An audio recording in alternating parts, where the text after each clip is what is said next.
Let me tell you why you're here. You're here because you know something. What you know you can't explain, but you feel it. That there's something wrong. You don't know what it is, but it's there, like a splinter in your mind, driving you mad. Do you want to know what it is? You can feel it when you go to work, when you pay your taxes. It is the world that has been pulled over your eyes to blind you from the truth. Like everyone else, you were born into bondage, born into a prison that you cannot smell or taste or touch. A prison for your mind. Unfortunately, no one can be told. You have to see it for yourself.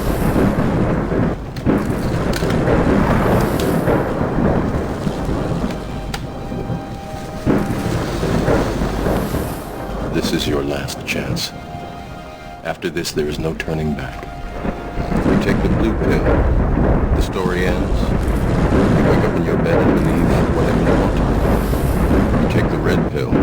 You stay in Wonderland. And I show you how deep the rabbit hole goes.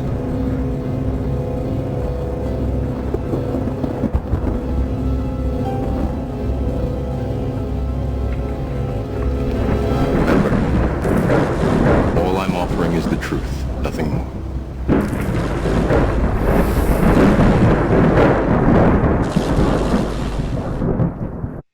Guy is a wrecking machine.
Dear God,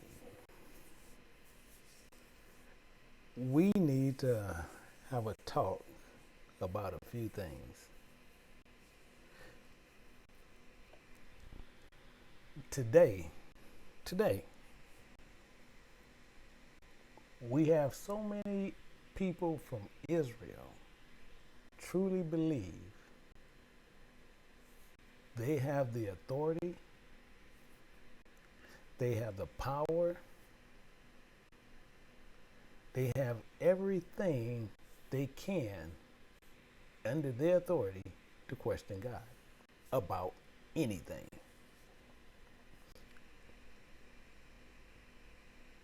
What is right or wrong according to us.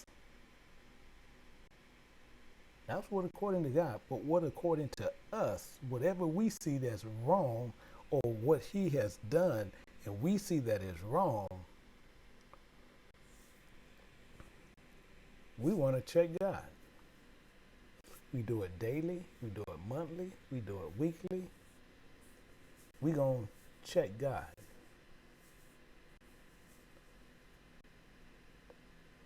See, if the Most High God passed judgment on anyone in our minds for whatever cause, whatever he has allowed to happen, if this person have died in a way that we don't expect, if this person have something happen to them in a way that we don't expect that the outcome should have came, or he didn't protect them in a certain way, and we do why, we gonna check God. and expect for him to answer us on why that happened in that manner. Have you ever had your kids calling and seeing themselves checking their mother and their father? See, if something didn't turn out the way you wanted, but we're so high-minded based on others, the way that they teach people and the way that they have gone things, we call ourselves to where now we can check God. Gone crazy. Many times we get in front of men and we want these men to do all these things, and then just in case everything don't work out the way we want, then the first thing what you do, the man that you used at the forefront because you called yourself putting him in front to go and check God, and then when it don't work out your way, as many people like to sit under these types of false teachers and leaders, as soon as something don't work out the way they want, then they want to sit there and think they're going to correct their own wrong. But while you put him there, he's going to go and he's going to be the one, and he's going to check God. He's going to step to God, and he want to find out what's going on.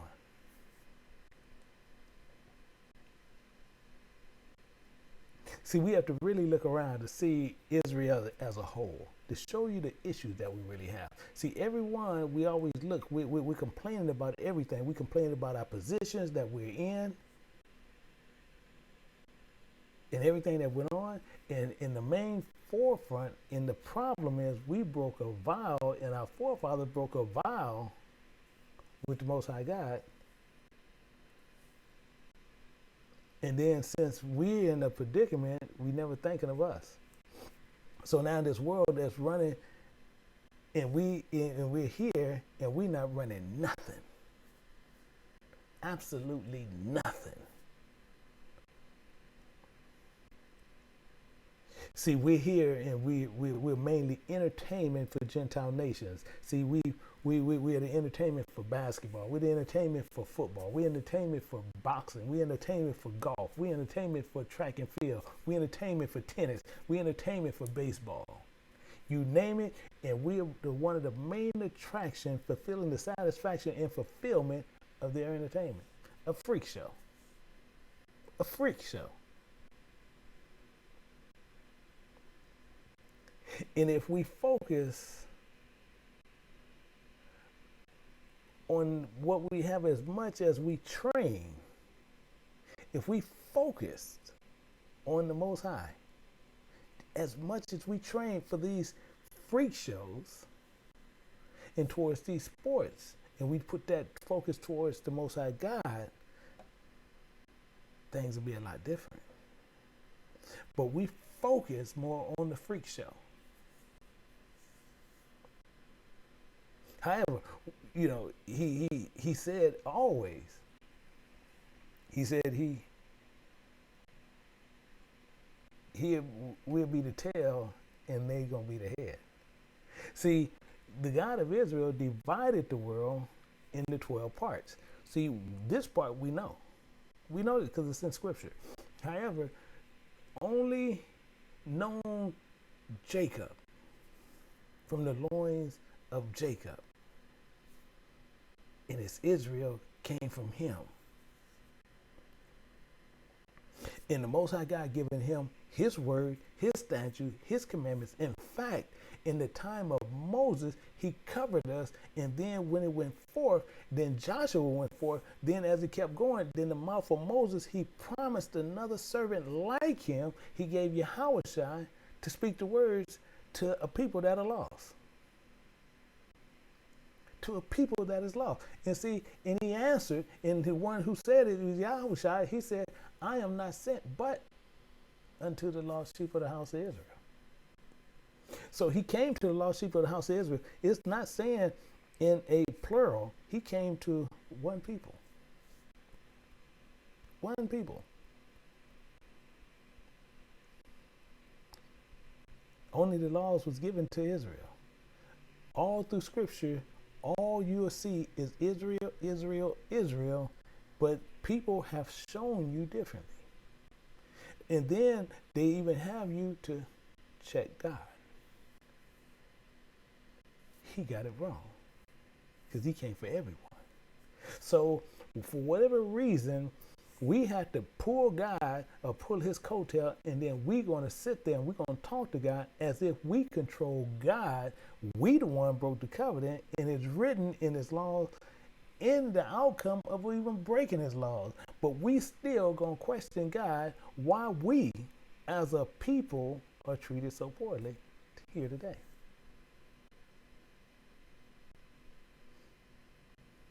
So we check him, and we're going to ask him, one, why we treated so poorly? Why we are doing it? Why is this happening to us? And are we not named after you?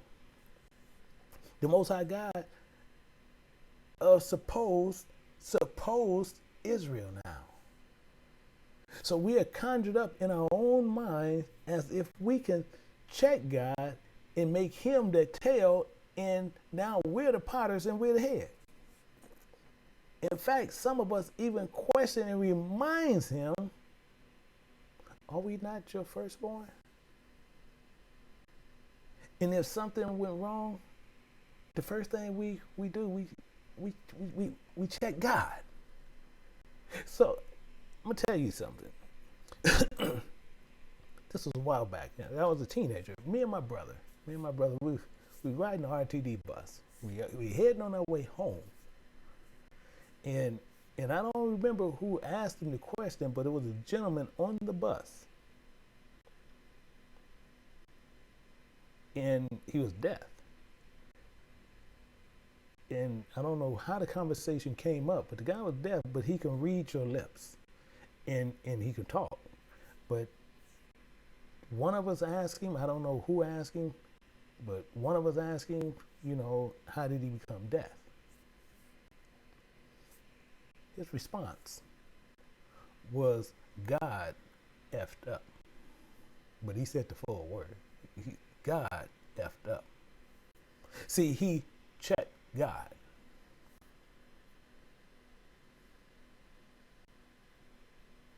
So when something is not right in your world, or something's not going right as you see fit, you put blame and everything else on God. See, and if he don't do according to what you want, the first thing you're going to do is make the same statement as this guy. God effed up. See, some of us want exotic cars, homes, millions in the bank. Whatever we want for whatever we want to do. However, we have to seek our financial resources through Gentile nations. Why? Because he made this perfectly clear. He should lend to thee, and thou shalt not lend to him. He should be the head, and thou shalt be the tail. He made this clear. The Most High God, we have a problem because he continued to prove it as if we are making a point, and we want to sit there and try to find out what is he trying to do. He's trying to make a point because our forefathers supposedly broke a vow. What about us? Did we disobey God? Have we changed? Have we looked? When we change, and many of us have, but then we expect God to make immediate change for you. And when he don't, he check God. And many of us want to know, why are we still the tail and not the head? I changed. I done stopped doing all those things. So why have it not changed for me? These questions we seek from the Most High God, and many expect him to answer you right on the money. And saying, this is not just from you. This is not just from you. See, others were speaking some of the same stuff. See, we got to look at this, and it says, when they therefore come together, they ask him, saying, Lord, will thou at this time restore again the kingdom to Israel? See, this is not the first time this happened. This is not the first time this happened. Questioning to see what God gonna do. Find someone as the front person, and we see he's the front person. Now we're going to question him to see when is God going to restore this kingdom to put us back in our rightful place, and we living like heathens, questioning God. See, and he said something real particular. He said, it is not for you to know the time or the season which the Father had put in his own power. Technically, translation, it's none of our business. So if the Most High God told many, and it would be cool until we act the fool over and over and over again, and this information is in the hands of the Most High God, period. It's not for us to know. Why? Because we want to know what's going on. We want the answers from the Most High God himself. So, well, we're going to get some good news, and we're going to get some news today. See, coming from the scriptures of God. So welcome to King James Bible Universe. I'm Elder Michael Johnson with the Lost Sheep of Israel. And we ask questions, think we're the head, and why the Most High God haven't straightened this out yet. So we do what we do best. We pout, we whine to the Most High God, trying to get him to answer. And act up. Even revert back and return to our vomit. So we said all this to tell God something else. See, because he said something that was real peculiar that we was talking about. It says, all this have I spoken before thee, O Lord, because thou madest the world for our sakes. See, we're going to use this, and we want to use these things against God. The first thing we do is let God know he made the world for us. Just believe we're going to put a guilt trip on God.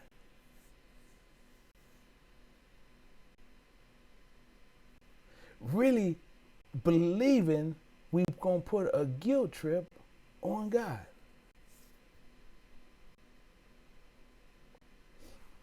But it gets better. And it says, as for the other people which also come of Adam, thou hast said that they are nothing. They are nothing. But be like unto spittle that has likened the abundance of them unto a drip that falleth from a vessel. Reminding God and repeating what he said, just like a little child. Repeat what our parents say. Being a child, just want to bring these things back up to him to remind him how he thinks about other people. And many of us will sit there and go right to Isaiah and say, all nations before him are as nothing, and they accounted to him less than nothing in vanity. See, we going to run right there and remind God and tell him, hey, remember all this? Reminding him, all nations before him are nothing like spit.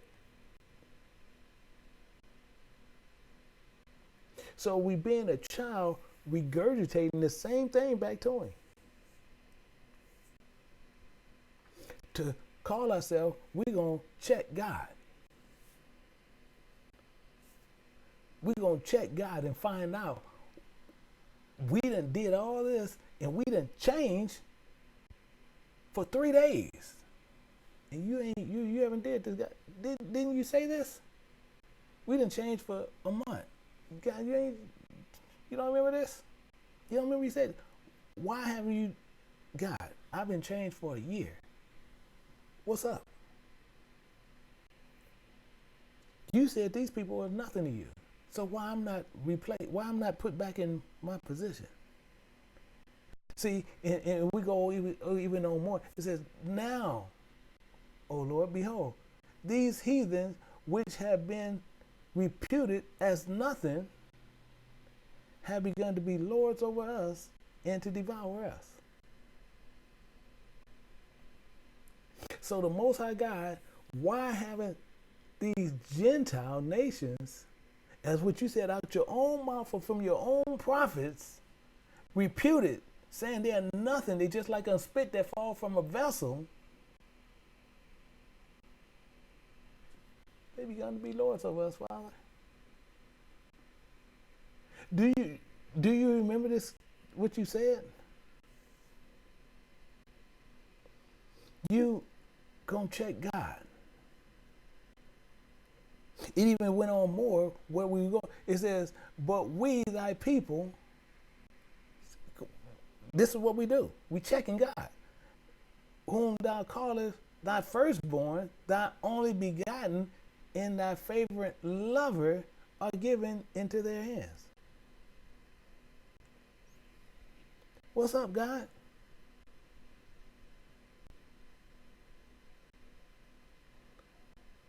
Only he could have done this. God forgotten that we were called by his name? Or we reminded him because he may have forgotten? We called his firstborn, his only begotten, his favorite lover. Why would God of Israel do such a thing and let these problems be here?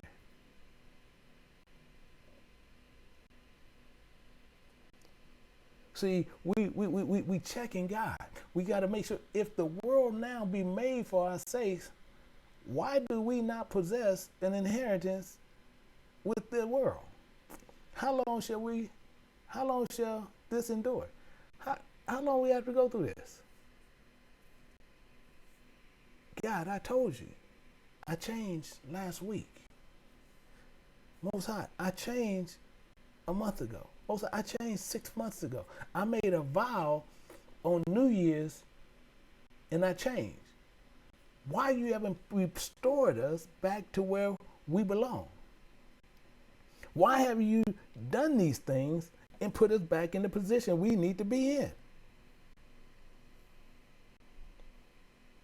You make it seem like, Most High, that we was created for some other purpose, for some other purpose that we don't get. Our forefathers messed up, not looking at us as a whole, but we look at our forefathers, and now we want to know, why are we treated in this manner? What have you done to us?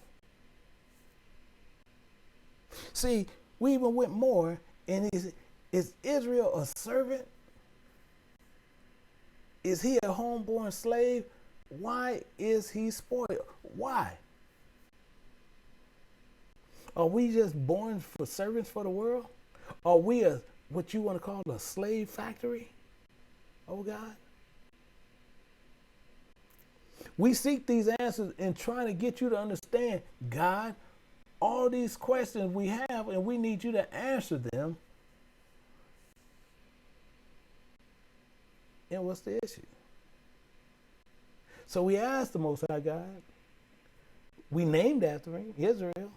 And we see in our own minds some correctly in our own minds, and we want him to answer these questions.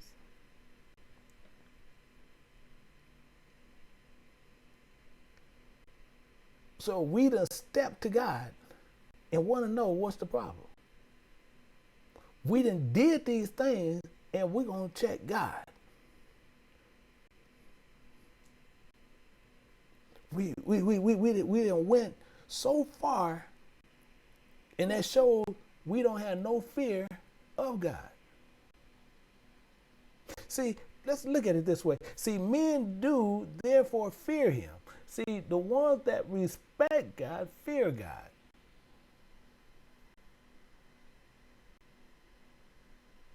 He respected not any that are wise of heart.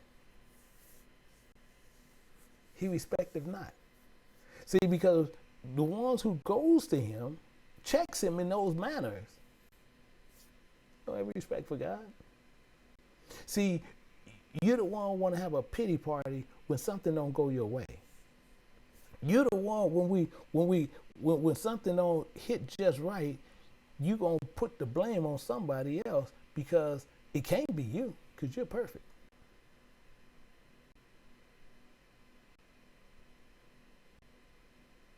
We know all men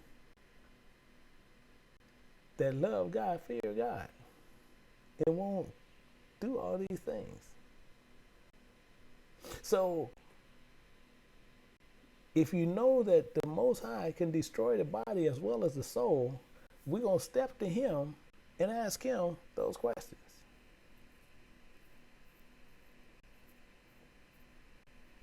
Not giving respect to the Creator.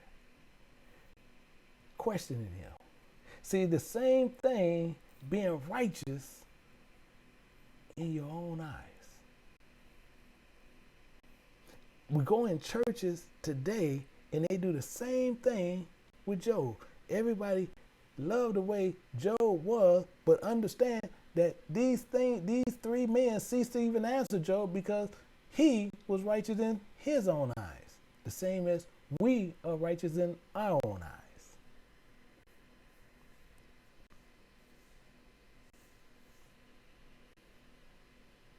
See, these are the problems that went on. But we're going to sit there and felt that we can demand answers.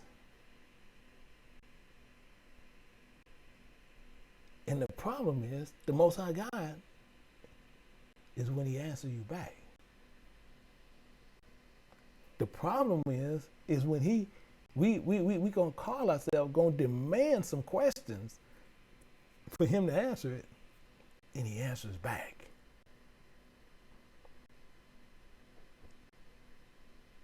We're the ones broke the covenant, but we done broke his covenant, we done broke his laws, we done broke his statutes. You name it, we broke it. We righteous in our own eyes. See, even Adam said, it's the woman you gave me, and I ate of the tree. Never putting it on him, or putting it always on God. See, never taking blame, but creating illusions of self-righteousness. See, but we got to understand one thing. The Most High God is hot. See, and as he said, and what I'm getting ready to show you. See, when he answers, you don't want him to check. See, because we're going to check God, but we're going to get checked. Because we asking him and demanding questions and treating him as if he's a child and telling him he need to answer this. He need to get this straight. So Most High, he answered us. And he said, who is this that darketh counsel by the words without knowledge? Who do we think we are?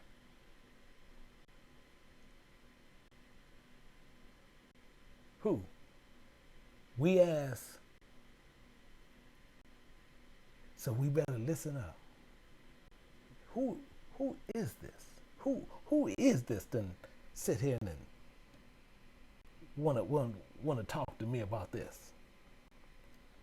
Gird up now thy loins like a man, for I will demand of thee, and answer thou me.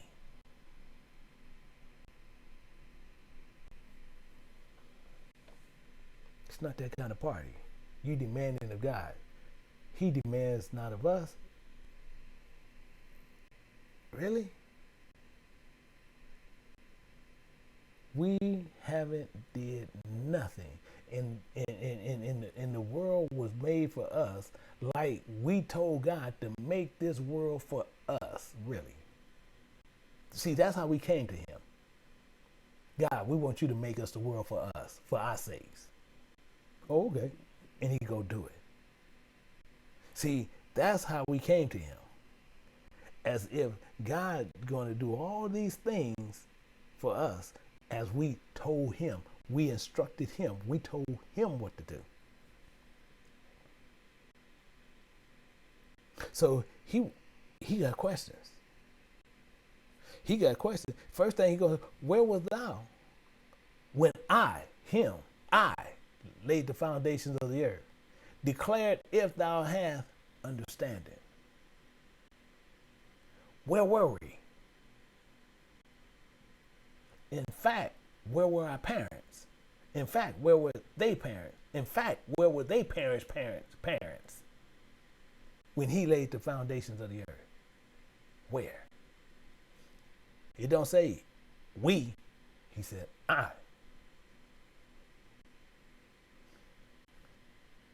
There is no I in team. I. There's no I in two. I. There's no I in three. I. He's sitting there telling you right there, I laid the foundations of the earth. Where were you? In fact, who have laid the measure thereof, if thou know it? Do you know? Or who have stretched the line upon it? Do you know?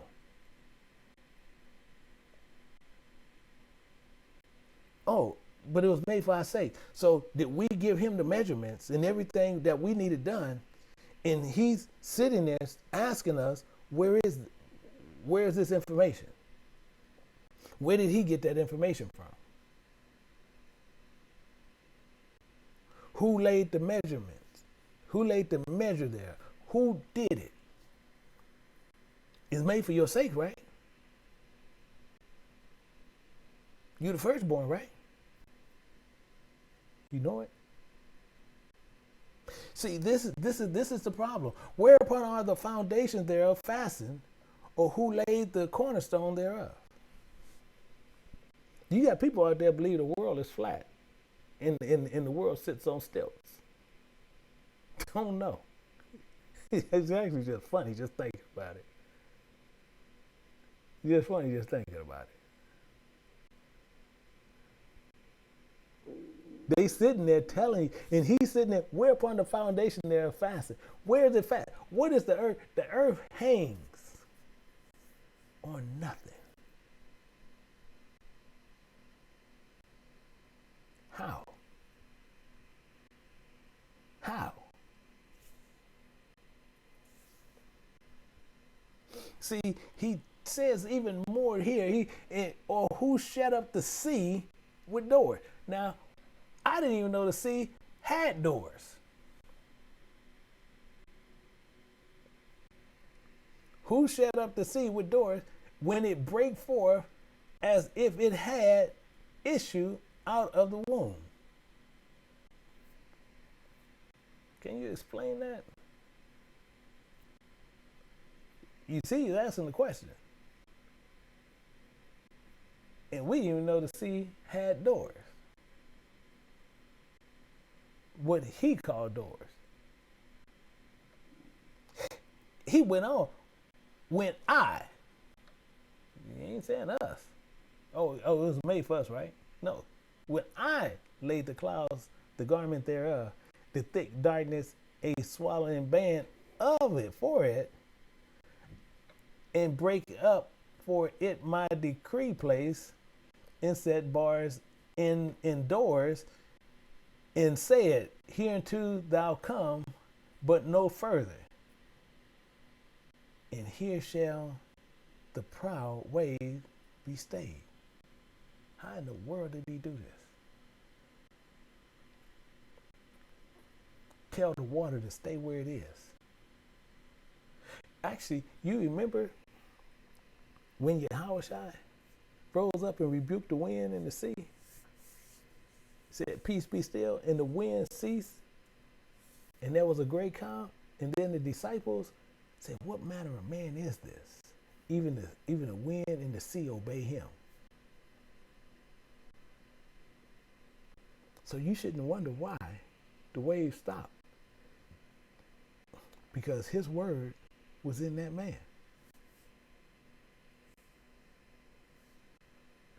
These are the things that he's asking. Has thou commanded the morning since the day, and caused the day spring to know his place? See, I didn't get a dog to set. He's asking plain, simple questions.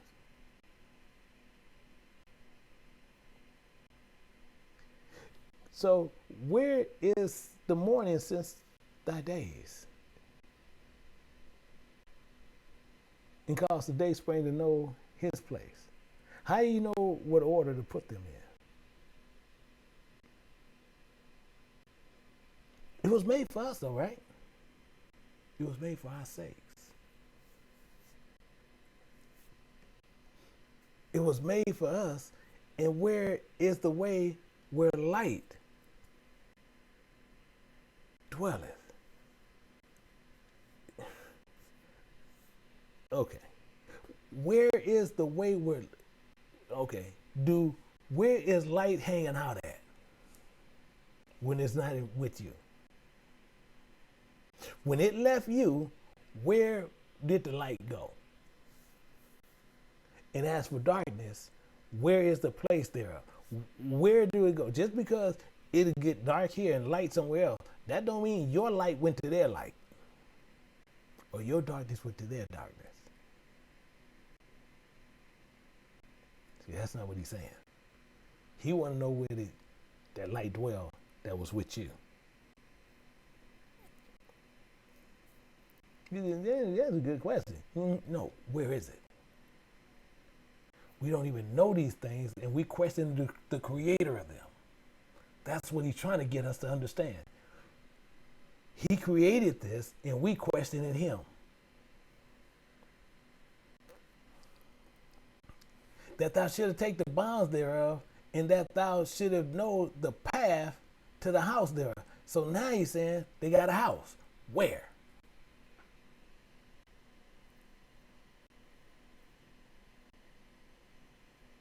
Light and darkness have a home. We don't even have an address. Let alone don't even know what direction to go in, where it is. In fact, it gets better. And he said, by the way, is the light parted. How? Which scatters the east wind upon the earth. Some of us say, well, I'm going to go on Jeopardy. And none of them knows. Jeopardy ain't going to save you. He's asking the plain, simple questions to him. And not one question we able to answer. Not one.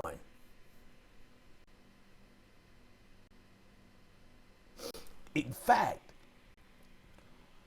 who have divided the water course for the overflowing of waters, or the way of the lightning and thunder? Who did it?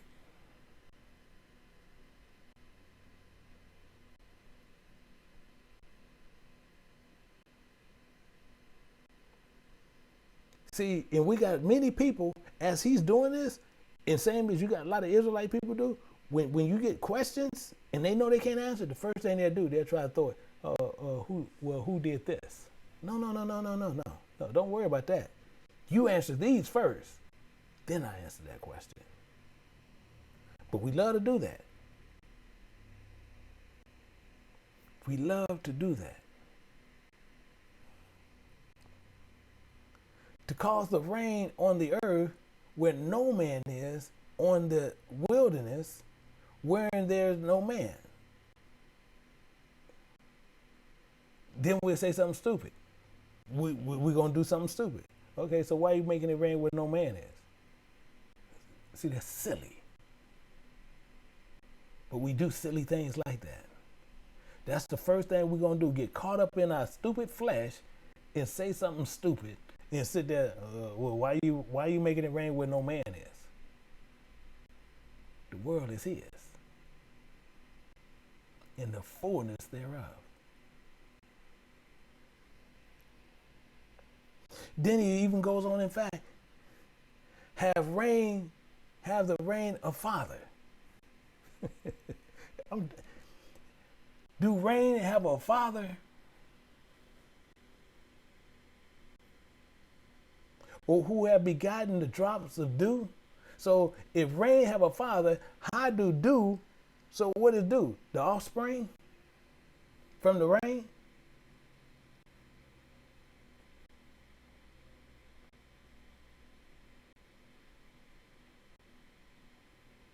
See, these are the things. See, when we sitting there, we're going to call ourselves to check God. God asking questions, we can't answer one. We know what we did. We know what our forefathers did. We can't answer one of his. We broke everything. He told us what to do. We broke him, and then he's checking us, and we can't answer one. So you tell me, do rain have a daddy?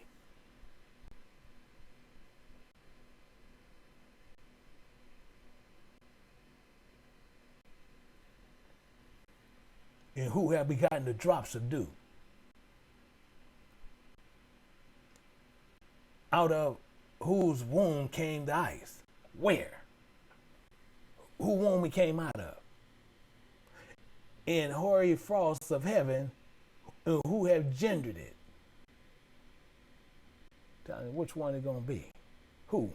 You tell me. He's asking questions that we can't answer.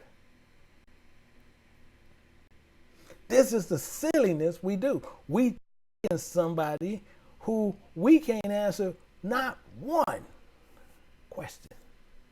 Not one. Not one. And we know where we broke, but we keep wanting to run everywhere else and get checked. See, he even said something, and we must have missed something, and we must have misunderstood something.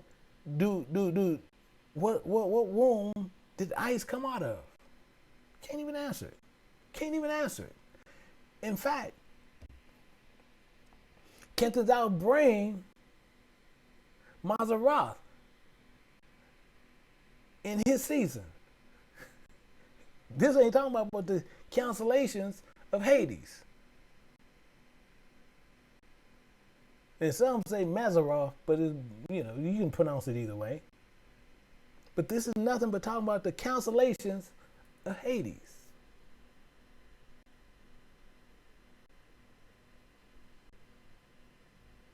Or can't thou guide Arcturus with his sons? I'm talking, this is where he's doing. And this is talking about the brightest northern star of the northern hemisphere. Can you guide Arcturus and his sons?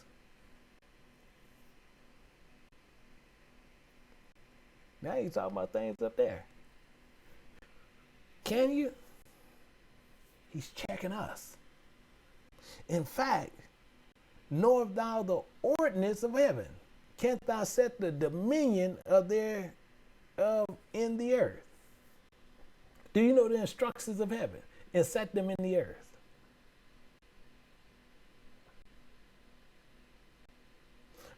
But we don't.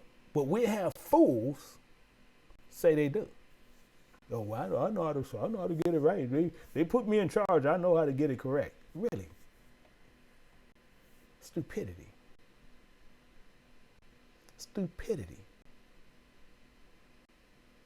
These are things that he has told us, and now we call ourselves going to step to God, going to check him, and get checked. Canst thou lift up thy voice to the clouds, that the abundance of water may cover thee? Can you tell the clouds to do what you want to do and shower to cover you? Can you tell them clouds to do that? Hey, come over here. I'm getting ready to take it. Come over here and rain on me. And see if them clouds gonna do it.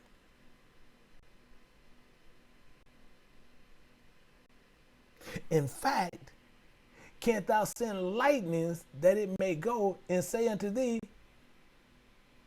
here we are. Can you tell the lightning, hey, come over here. Get hit right now. Is it going to come?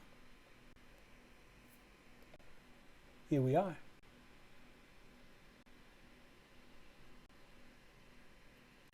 Can you do it?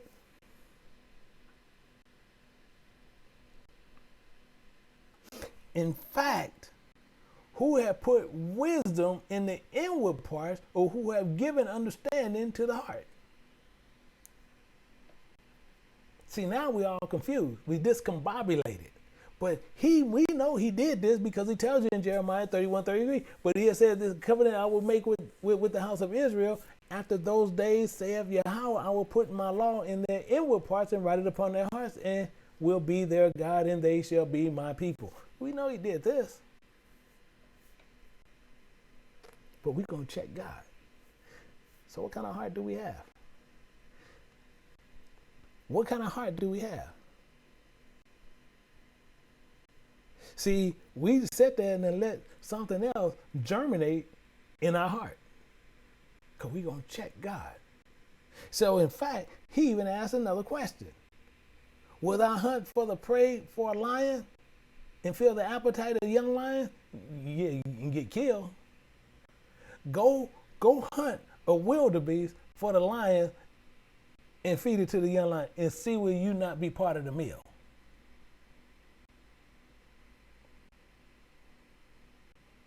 See will you not be part of the meal.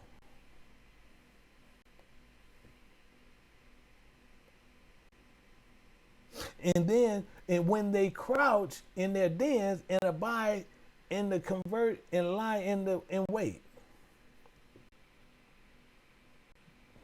you're gonna be the apple pie. You're gonna be dessert. Try it.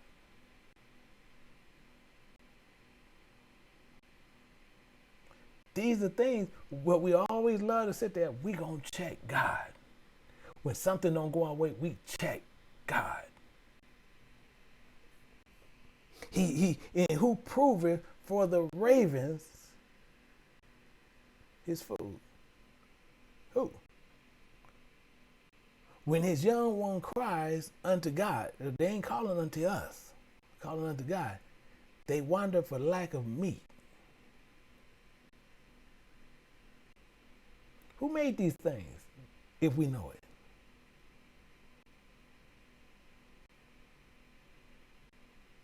See, these are problems that we done ran into, and we done call ourselves checking someone. We should have just kept our mouth shut. Can't thou number the months that they feel, or knoweth thou the time when they bring forth? Had no slightest idea. Don't have the slightest idea. Can you number and I guarantee you, we got a fool sitting out there saying they know this. Guaranteed. Can you number the months that they fulfill? You surely can't. But I guarantee you got a fool out there saying he can. And you don't even know when they started.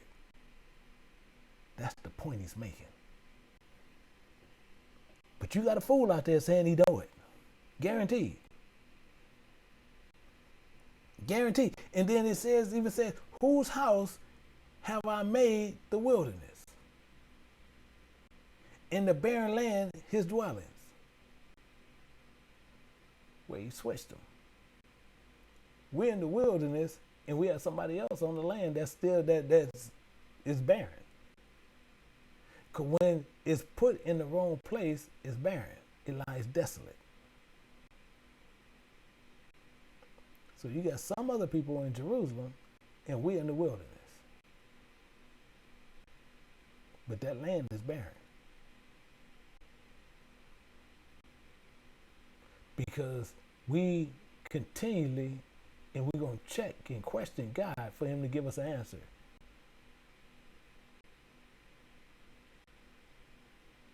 Did he answer any of those questions? Did he answer any question we asked? Are we slaves? Did he answer it? No. Who? Why? He's God. He's sovereign. But he can demand of us. And see, and he went on more and even said these things. Shall he that contend with the Almighty instruct him? See, he telling you this. He that reproveth God, let him answer it. So ones who gonna call themselves done went and stepped to God and then said all this stuff,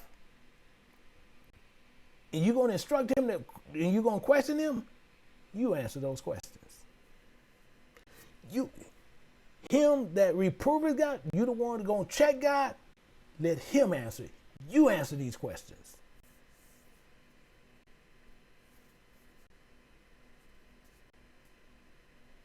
But I guarantee you, we got fools, and I'm not talking about other Israelites, who will tell you they know the answer to those questions.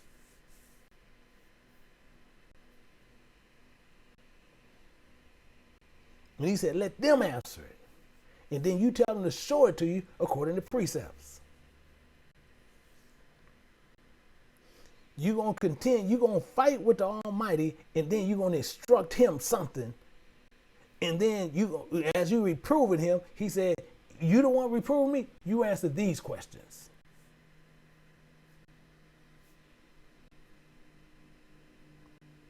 See, that should have humbled your butt and changed your conversation. It should have humbled you, and then you change your conversation. See, many of us will go humble because now we sitting there, we understand, like, we're going to tell you what, we do this. See, many of us going to go humble. We do this. So I need to humble myself and speak with God with fear. Not question God as if I'm running things. Oh Lord, this was made for my sake. Why in the world I'm the tail and they the head? I've been doing right for the past 3 hours. I just changed 3 hours and you ain't did nothing. Who are we? But if you know this and you done humbled yourself, you done thought and you done humbled yourself. See, then you can step to him correct. And my spirit was sore moved so that I began to speak words full of fear of the Most High and said, full of fear.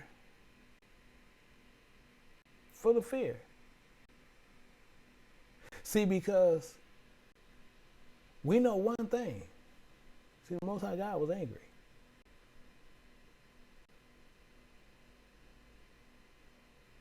We know he was angry.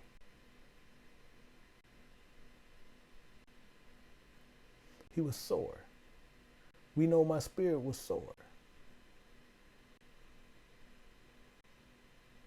And began to speak and said what? Oh Lord, oh really? Oh Lord now. Oh really? Oh we didn't change conversation. Who bears fruit? Oh really?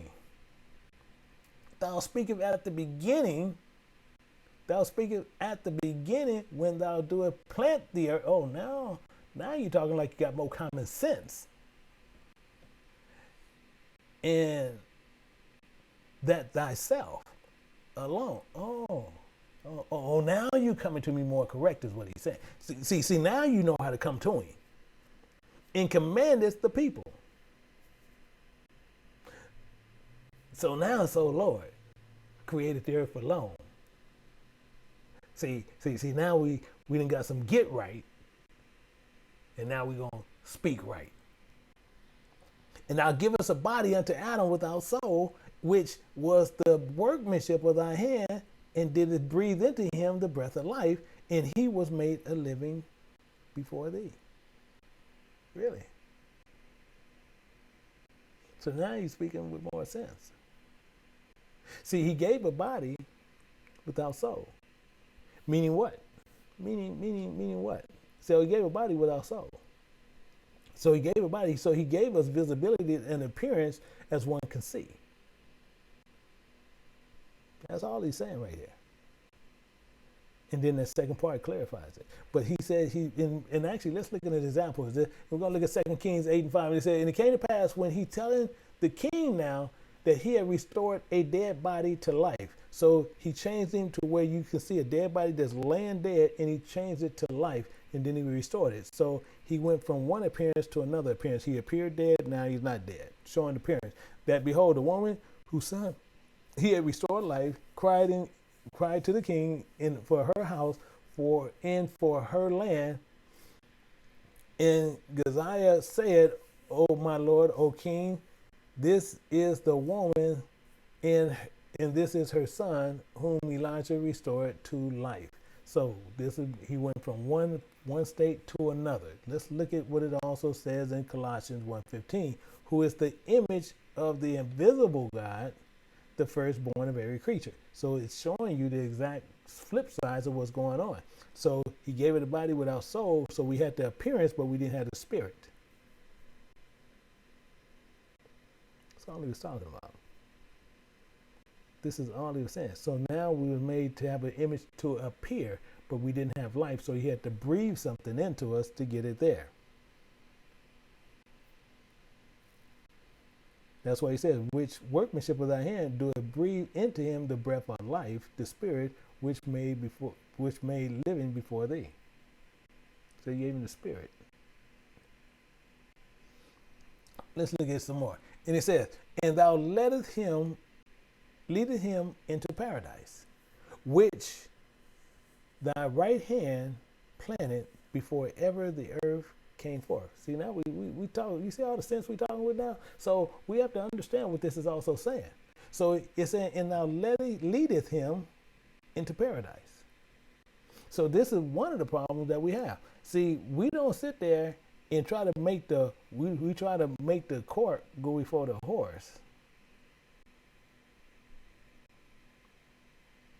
So we got to understand how this is. So it's the same way, leading him is the same as Moses, and the same as the Most High leading us today. And I'm going to show you how and what he's doing, because it says, and thou leadest him into paradise, in which thy right hand hath planted. So it's the same way when we look at Psalms, and it says, and he maketh me lie down in green pasture and leadeth me beside still waters. It's saying the same identical thing. The same identical thing. Why? Because he gives us water not rushing on from side to side, full of confusion. It's calm, still waters, so we can drink and understand his word. And what do he say there? And restoreth my soul. Same thing, what he been saying the entire time. Restoreth my soul, he leadeth me in the path of righteousness for his name's sake. So now so you following him, which he has taken the right hand and he planted before us, and all we have to do is follow him into paradise. And if we're going to follow him into paradise, he is our shepherd. Are you with me? But that's beside the point. Now, it says, yea, though I walk through the valley of the shadow of death. That's where we are. We're in the wilderness. We're in the valley of the shadow of death. Where are you? In the wilderness. But you have other people out there telling you, we're going to go to the wilderness, which is silliness within itself. And I will fear no evil, for thou art with me, which he's just telling you. If he's leading you into paradise, he's with you. Thy rod and thy staff, they comfort me. And this is why he has to do this. So sometimes we want to get off and he got to get us straight. Hey, no. Come, let's go this direction. No, we keep going this direction. Just keep going this direction. Thy rod and thy staff, they're going to comfort you. Why? Because right when you try to get off, it's going to let you know to get back on the right path. This is all he's saying the entire time. So you should fear no evil, because the Most High God is with you. And if God is with you, who can be against you? You have the Most High God's Spirit that is with some of us, and He has some that He is in you. This is why we have to understand what is going on all the time. So when you're living in the wilderness before the Most High God and within a sinful nation of people, so this is why he said unto him, Thou givest commandments to love thy way, which he transgressed, and immediately thou appointed death in him in his generation, of whom came nations, tribes, people, and kindreds without number. Wow. So he gave commandments to follow with love. However, Israel, what we do, we went off track. Went off the path. We call ourselves taking shortcuts. Know a better way. For that reason, he appointed death to man who takes those paths. Which will now leave the spirit in these bodies because of it. So, because why? Because he's constantly fighting back and forth with us. He tells us this when we look at Genesis 6:3, and it says, and the Lord said, My spirit will not always strive with man. He said, we will not always fight with man. Why? For that he is also his flesh. Yeah, because he's constantly fighting back and forth with us. Yet his days shall be numbered 120 years. He's making himself clear the entire time. This is plainly clear. So he appointed this to us all, but his spirit is not going to fight with flesh just continually every day. Every time you want you to go here, we want to go there. Why? The Most High God daily is lustful things, and the same thing as people walking through a mall. So as he's leading us down through the path of righteousness, and what we do, as we walking through a mall, we looking from side to side, and we window shopping, and we want to go after those lustful things we see in the window. We see all these lustful things in the window. As you walking through the valley of the shadow of death. So besides trying to get home, what we are doing, we want to stop in the mall. Besides getting home, we want to stop in the park. Besides getting home, we want to go to the racetrack. Besides getting home, we want to do all these sinful things that he tells us not to do, and we want to go do those. So evil comes towards us and then he gives us to them, enjoying them. Why? And we are without number on the earth, following every type of doctrine of God's, of this life in this world.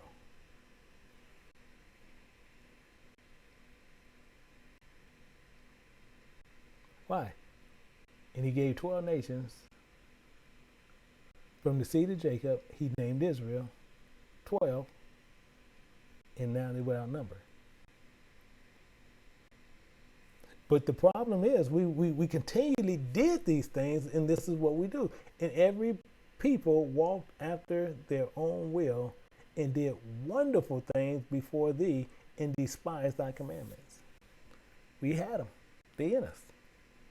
And what we do, we do things that's against the will of the Most High. This is what we do. We continually do this. We walk after our own way, our own direction. We get in some trouble though. First thing what we do, call God. You got God on speed dial. No, God, I'll catch you later. You go ahead. Yeah, just keep walking. I'll catch up with you. I'm going in this store here. I'm going in the lust store. I'm going in there. I'm going in the lascivious store. I'm going in there. I'm going in the coveted store. I got to go in there and get a couple of things. But I catch up with you. As soon as you get in trouble, the first one you do, you call God.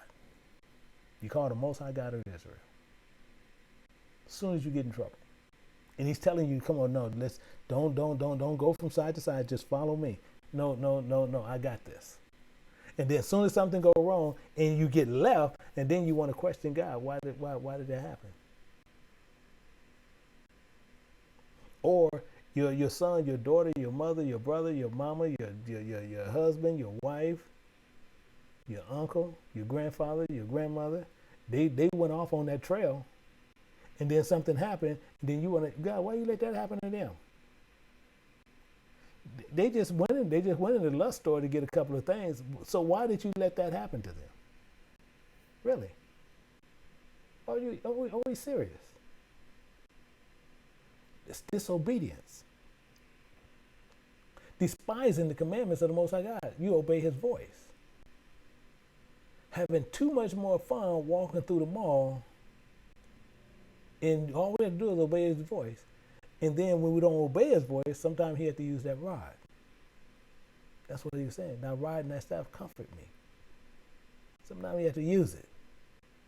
But sometimes as He uses it, some people are not going to obey it. They're going to keep doing it. Because why? Because we're hard-headed.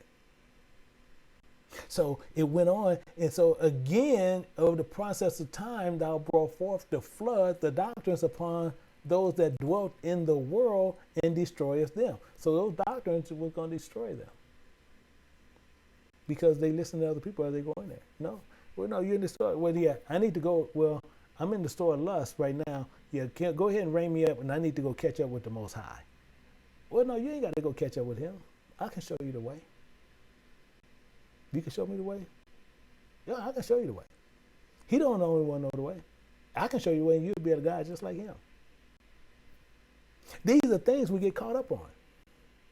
Because now we having people telling you there are more ways than one to get to God, to get to heaven.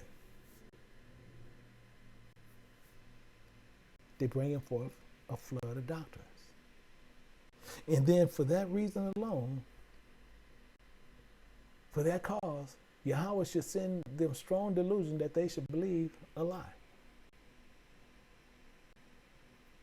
That delusion is nothing more than an illusion of something that you will believe, and it's a lie.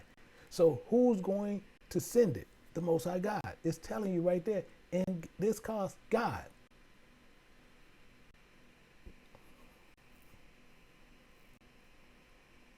You don't want the truth.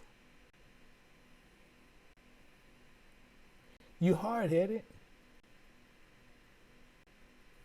You want the lies, and you want to believe in foolishness. We do this on a consistent daily basis.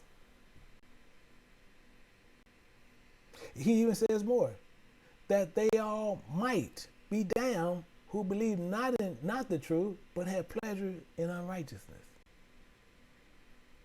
We do these because we love not the way of God, but we love the wilderness.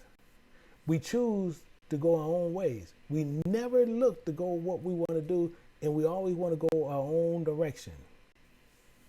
But I've always been, on my own. I don't need nobody to lead me.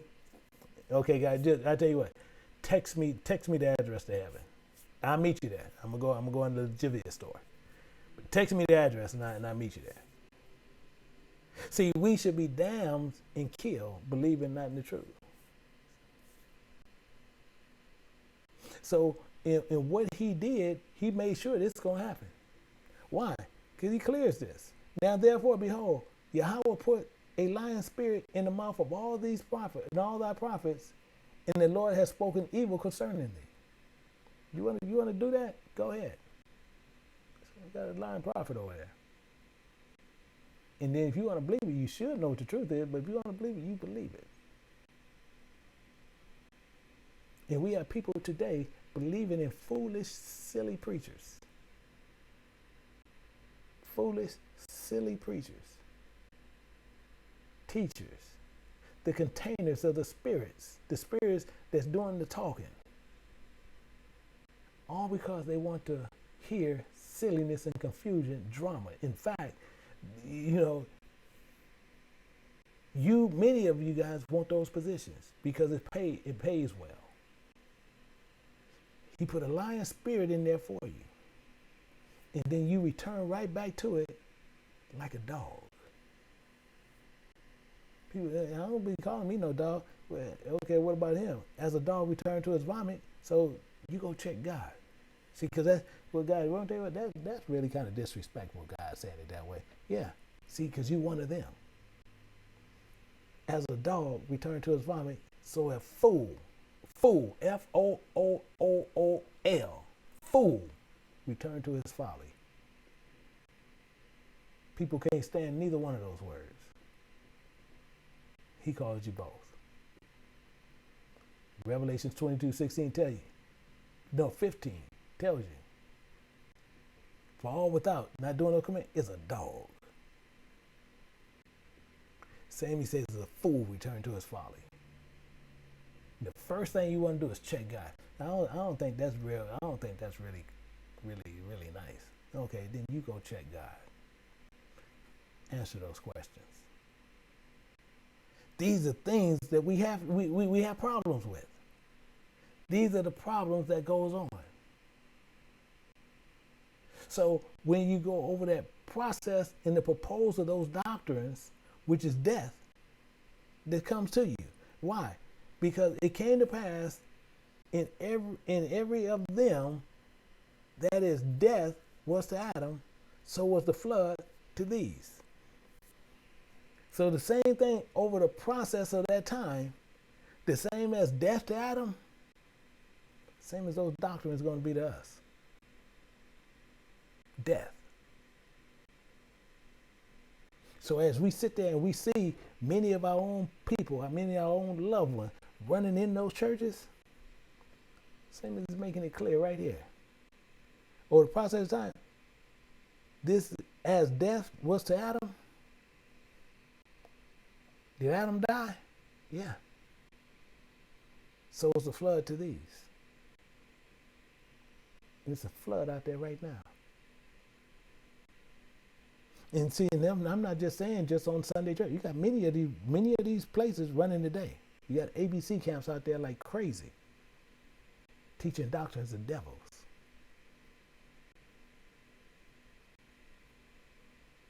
Teaching doctrines of devils.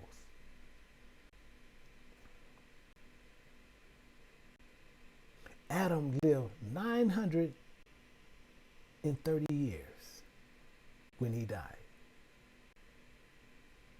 Meaning the same as some of us over the process of time of getting caught up into this, we're going to die too. Either in a lie or in the truth. But he goes on more. Nevertheless, one man, one of them that lefteth, namely Noah, with his household, of whom called all righteous men. Really. See, we have to understand a couple of things in here which people miss up. See, because he's telling you, namely Noah with his household. See, it don't say with his 3 sons and his wife, his household. See, and most people want to look at household as talking about everyone in the house. That's not what that said. That's the mix-up everybody mix up on. Because he's saying something completely different. Household, meaning not just the children, but the people of the same faith. You don't see nowhere in there where it's saying his sons and daughters. His sons and daughters of his wife. Mean household.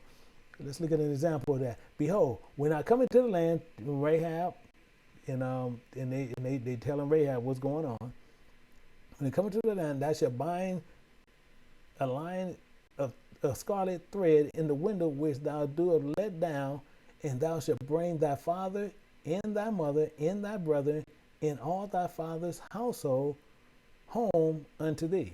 But he's going to clear this. See, we're going to clear this. Watch what goes on. And it shall be that whomsoever shall go out the doors of thy house into the street, his blood shall be upon his head. Because you go out, you go outside, it's on you. You go outside this household, it's going to be on you. And we will be guiltless. And whosoever shall be with thee in the house. Whosoever shall be with thee in the house, his blood shall be on our head, if any hand be upon him. You need to be a little clearer. Let's watch this. Let's make this completely clear. Let's look at Galatians chapter 6. It says, and therefore, opportunity, let us do good unto all men. all men, especially unto them that are of the household of faith, have the same belief, especially to them of the same belief.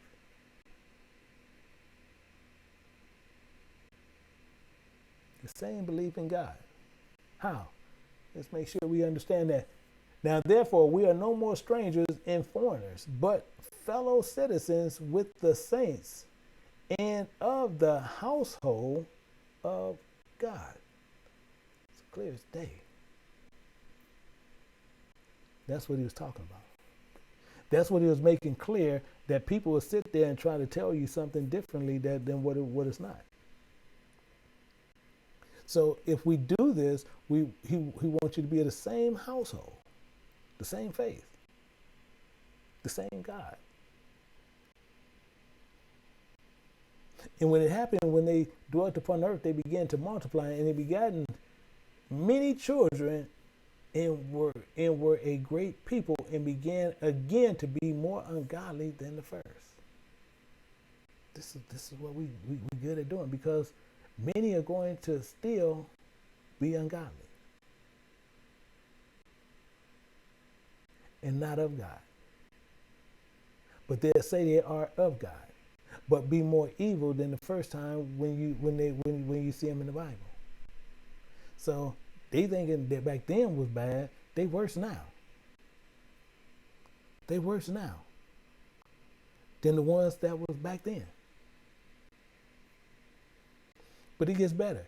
And now when they live so wickedly before thee, thou dost choose thee a man from among them whose name was Abraham.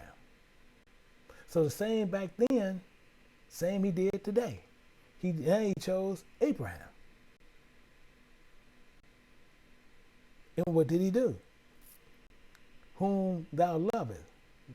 He was called a friend of God. And unto him only thou showest thy will. Only him. Only him. But you have people sitting there saying, everybody now is from Abraham. The entire world is from this one man. Yeah, people say that today. And you have other people there, but everybody say they're from Abraham. And that's the biggest lie walking around the earth. But he goes on more. And made an everlasting covenant with him, promising him that thou would have never forsake his seed. Would never forsake his seed. And it went forth from his son Isaac to Jacob, and from Jacob and Esau. However, he chose Jacob, and Esau didn't care about his birthright. But he promised his seed he would never forsake him. Even though Esau and Jacob came out together. But he chose Jacob. Let's look at this. Let's keep moving down. And unto him giveth Isaac, and unto Isaac thou giveth Jacob and Esau. As for Jacob, thou doest choose him to thee, and put by Esau, and he put away Esau. So Jacob became the great multitude. Jacob became a great multitude. So as I told you, he chose Jacob, even though both of them was born. Meaning what? He's making the differentiation between where we can see what was evil and what was good. One followed the law and one didn't. Because the birthright is what? This ain't talking about born of the flesh. See, this is the biggest misconception that is in the world today. Birthright is of the spirit. That's the birthright. The first that is born and opens up the matrix belongs to God. But we always looking at everything according to the flesh. Are we serious? You are a seed of Abraham, but that's not a child of God. It's a promise. But we have everybody. Well, I'm the firstborn. I'm the firstborn, so I know no, he ain't talking about that. God is spirit, 100%. So why are we sitting out there talking about, well, I'm the firstborn? No, it's the firstborn of the spirit. It's accounting for the seed. Get off of that. Get off of that trip. You have these people out there teaching you doctrines that is not true. Everything is right there in the Bible, right in front of you. Right in front of you. So you tell me, how can flesh be the firstborn and it belongs to God and it can be evil? You tell me. Explain that to me. Show me in scripture. Or show me the first one that is here and understand God and follow God's word and renews his mind, which is being born again, and then you tell me which one God is going to choose. You tell me. You got one living evil, you got one living according to God. You tell me. This is the silliness that people out there like to teach. Especially ABC camps. You got some ABC camps out there that's unreal. Teaching silliness. It's just plain, just straight out, low down, dirty dog silliness. And it came to pass when they leaded his seed out of Egypt, thou broughtest them up to Mount Sinai. The seed was led out of bondage into the wilderness. Why? To be retrained about the promise. You have to be retrained about the promise. And what ended up happening there, technically scared the hell out of it, and bowing the heavens, thou doest set fast the earth, movest the world, the whole world, and madest the deep to tremble, and troublest the men of that age. Meaning what? Scared the hell out of them. Technically all that happened. Why? Because what he did. What did he do? He showed them 4 stages. And the glory went through 4 gates. That's all he did. Showed them 4 stages on what he's about. Of fire, of earthquake, and of wind, and of cold, that thou mayest give the law unto the seed of Jacob, and diligence unto the generation of Israel. That's all he did. Scared the living mess out of them.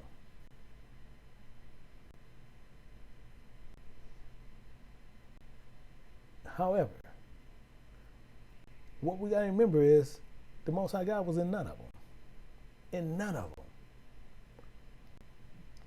He leads you through those. But he's not in there. He created. People think he's in the quake, he's in the fire, he don't have to be in none of them.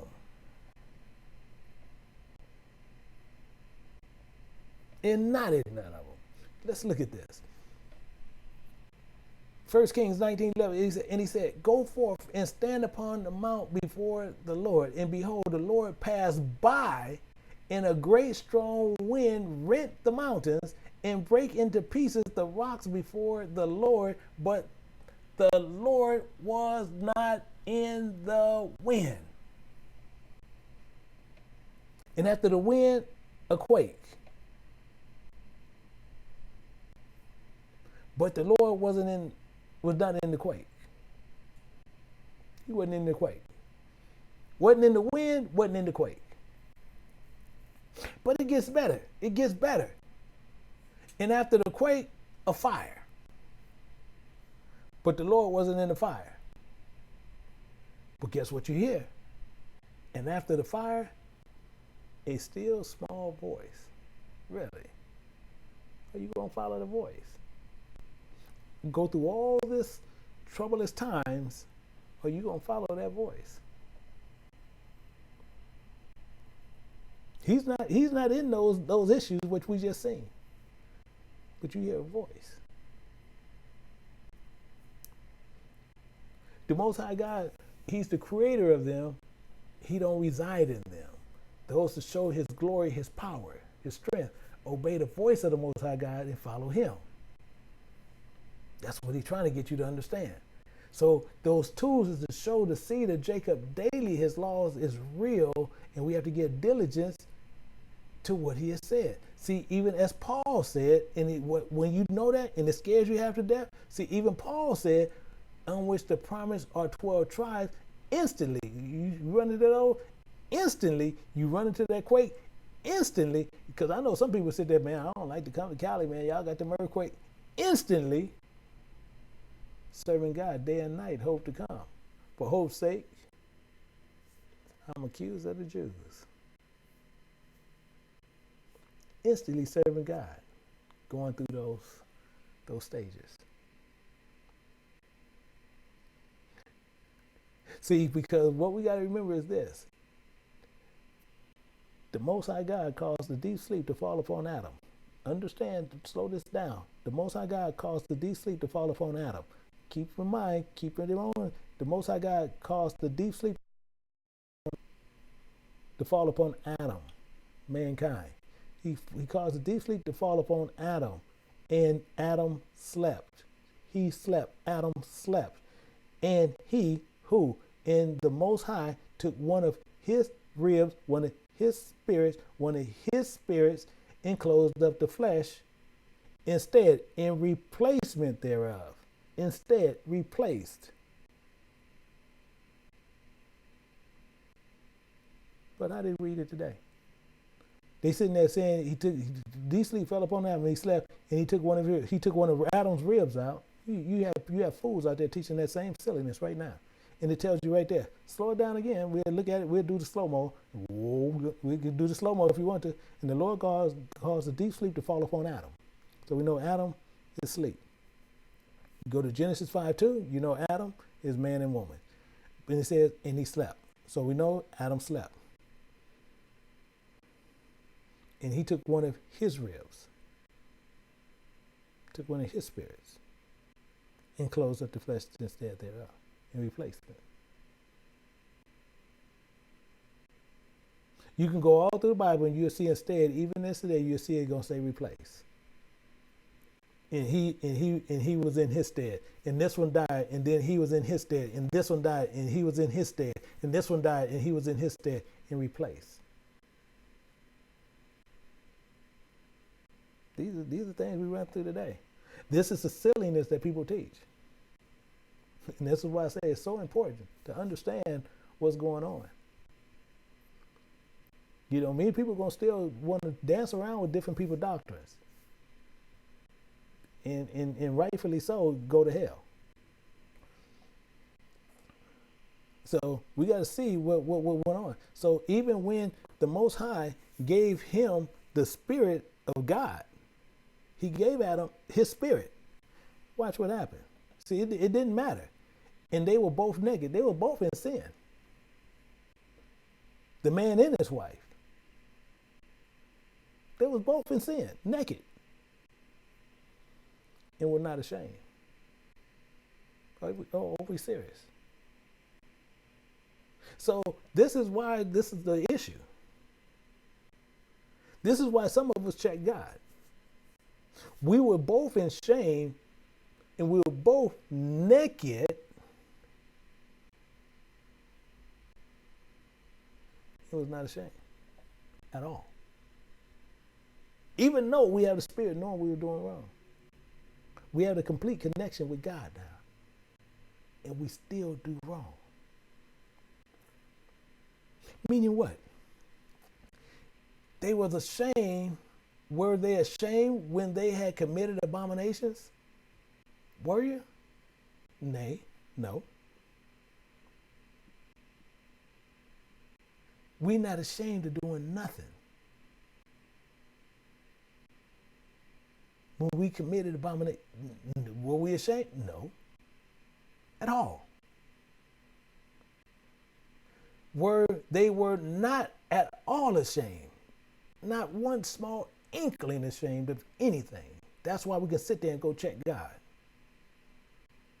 When something go on, you go check God. Why? Because you wasn't ashamed about nothing. Neither could they blush, therefore they fall among them that fall. At that time, at the time they visited them, they should be cast down, saith Yahweh. Not ashamed of anything. For this reason alone, many shall fall when the Most High God visit and cast them down. Many. Because why? We feel we can check God. He shows us the sin, and we're in sin, in the abominations, and we don't even be ashamed, and we flip it on God.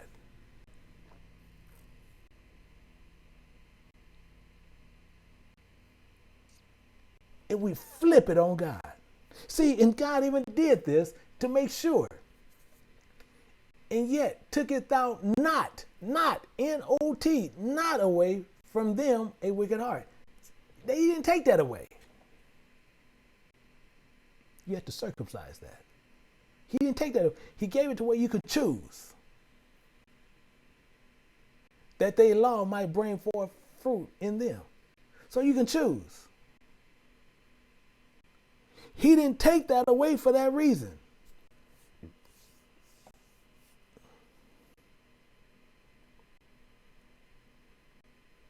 For that reason alone, he didn't remove it. Meaning what? In the first Adam, bearing a wicked heart, transgressed and was overcome, so be all that are born of him. He left that heart there and that spirit there to where you can know the difference.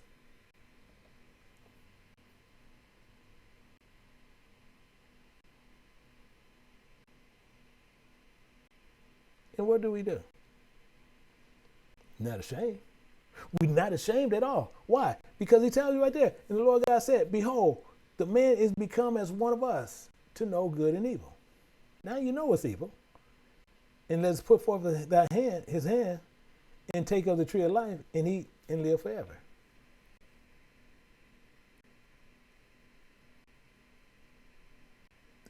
You going to tell me we're not sick? Knowing the difference? We know the difference. Adam was overcome. He changed. You see, and was overcome. He changed. So he was born and he changed. What about us? What about us? See, because this is the serious problem. Well, most of us don't even look at and don't even think about. And then it says, thus infirmities was made permanent. In the law also in the heart of the people was the malignity of the fruit, so that the good depart away and the evil abode still. Got rid of it. The life and the sickness and disease of death, these are permanent within the world, as the law that's in the heart of Israel, the people of God. And the malignity is the root of the evil, the sickness, the wickedness is rooted, and we holding on to this. And we making the good depart away into sinful ways. Get away from us. Can not one of us, not one of us, say we never did this? Because if you do, you're a liar to your face. You're lying to yourself. If one of us say, no, I've always been this way, I've always been good, then you lying to yourself.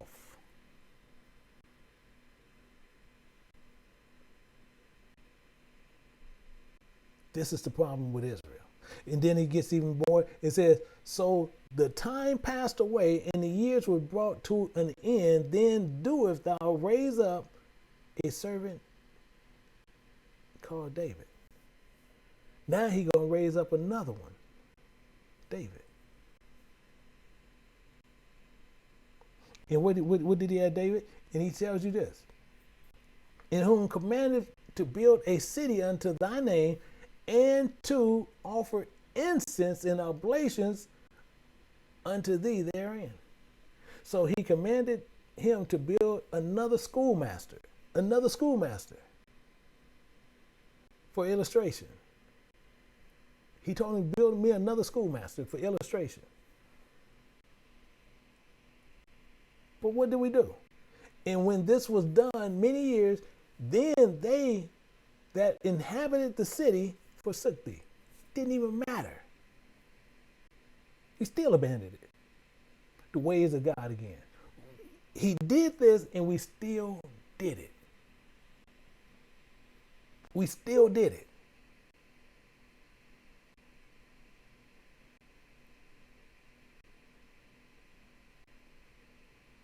He cursed the ground for our sake. Our flesh is from the ground. But he tells you these things, and all things did even as Adam, comparing as Adam, and all the generation had done, for they also had a wicked heart. We ain't circumcised it. We haven't circumcised nothing. Nothing. But we want to go to places to hear, well, they talk good over here. They talk good. All saints going to heaven, everybody going to heaven, and God loves us. We can do whatever we want, and God, no matter what, y'all are saints and y'all going to heaven. And that's what you want to hear. Good. Hell is where you're going to be. Because they ain't telling you about the problem you have. See, your friend going to tell you the problem. And you need to correct it. He's going to tell you what you need to be doing so you can correct it. The ones who sitting there saying no matter what you do, you're good, that's your enemy. The ones sitting there saying your butt needs to straighten up, or your butt, not only the flesh gonna die, that spirit going somewhere else too. That's somebody trying to be your friend, trying to let you know to save your life. Because why? We have that wicked heart. We have to fight with this daily. This is a daily fight. So thou givest thy city over to the hands of thy enemy. This is one of the problems. So for this reason alone is why the Most High God gave up his people over to his enemy. Why? He couldn't tell one from the other. Meaning what? Meaning what? Are the deeds then any better than an inhabitant Babylon, that they should therefore have the dominion over Zion? Meaning what? The question is, the deeds, is it any better or the same confusion? Is it one of the same, or is it, can you tell Zion different than the people in Babylon? You tell me. No, it's the same. It's the same. We can't tell no different than the people of Babylon. None.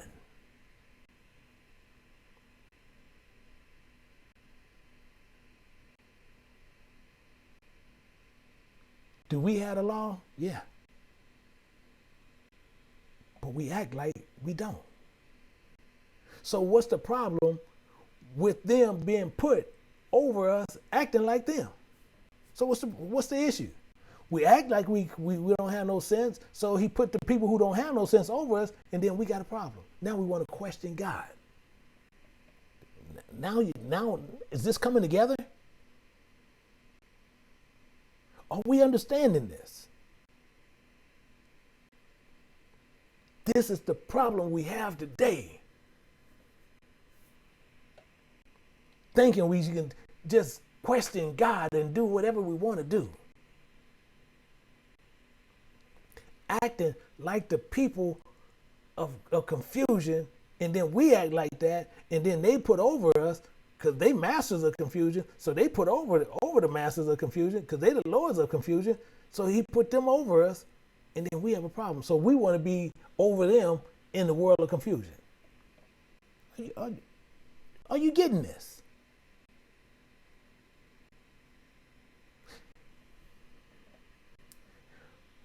For I have seen how thou sufferest them sinning. The Most High suffering, seeing us sinning like this. and has spared wicked doers, and has destroyed thy people, and has preserved thy enemies, and has not signified it. Really. So if you understand how the Most High God is suffering and we're sinning like it's no tomorrow, and then we want to wonder why his people is being in this way, but he's sparing the enemies. Is the Most High God wrong for doing that? Is he wrong for doing that? See, this is the problem that's going on. I do not remember how this may be left. Are they then of Babylon better than they of Zion? Viable question. See, this is Uncle Idris asking in a humble manner. Is these people confusion better than Zion? We act the same, like peas in a pod. See, we doing everything, but that's not enough. We under the laws of God, and they're not under the law. We had the laws of God, they don't have the law. But can you tell the difference between us? If you went to a lineup, can they choose who has the Spirit of God in them? No, because we're going to look the same. We do the same, we act the same. Visually looking at them, in the eyes you see one is better off than us and the other one is doing differently. But one is not under the law, one is under the law. But the ones that's not under the law are the ones that's prospering. So as they are, what we should be doing, the ones under God. So which one is better?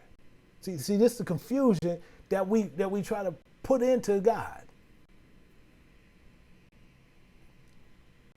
Or is there any other people that knoweth thee besides Israel? Are you serious? See, Uncle Idris he's asking this question. Is there someone else who had these laws and not us? Now the laws are in us, but we act like fools. Yeah, I don't like it. I don't like when he say that. Guess what? The channel goes up and down. Go to somewhere where they calling you a saint, and no matter what you do, you're going to go to heaven. That's where you go. Because I told you, we got a problem, and we got to correct this. We are acting like fools, thinking we're righteous, and we had to get our hearts right. We have to get our minds right. Or what generation have so believed that covenant as Jacob?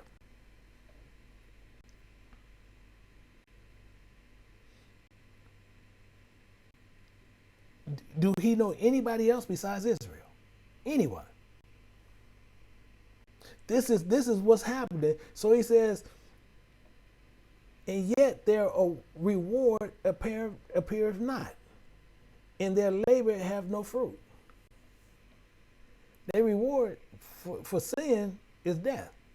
We don't see it. And their labor have no fruit in it. So why are they getting over? Why are they getting over? For I have gone here and there through those the heathen, and I see that they flow in wealth and think not upon thy commandments.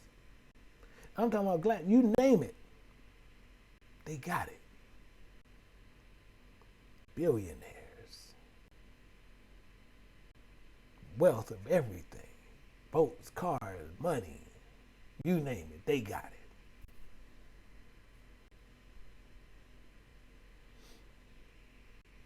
And they're heathen, and they don't even abide by the commandments of the Most High God. Never once thought about the commandments. However, they flow in wealth. Are they better than Zion? And they're in confusion? See, these are the questions that's coming up that we have to find out. Weigh thou therefore our wickedness now in the balance, and there's also that dwell in the world. So now he's saying, weigh them. Let's weigh our sins.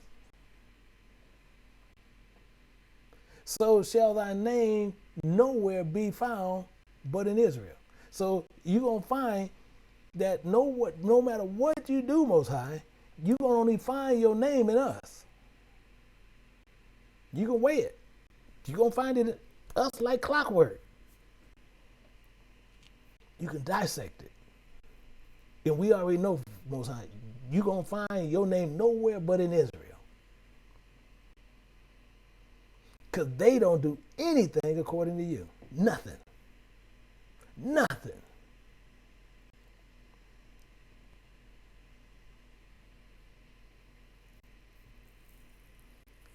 So we want to know, if you weigh it, we already know you're not going to find nothing in them.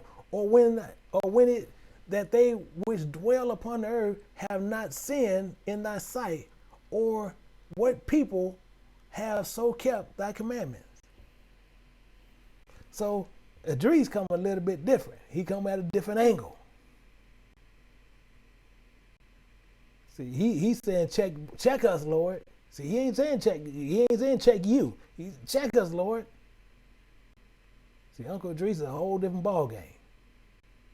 He's one is not to be played with, but he knew what to do. But don't think he ain't gonna get checked still, because he's asking questions and he want him to weigh something in knowing something different. But the same thing as he said, thou shalt find that Israel by name have kept thy precepts, but not the heathen. See, many of us keep the precepts, but not the heathen.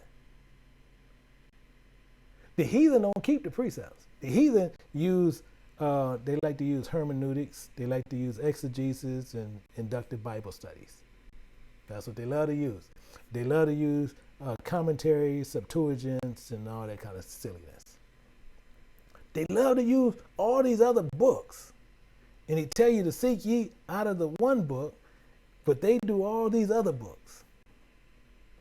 But he's telling you, we keep the precepts. See, you got people out there telling you they keep precepts and they don't keep them.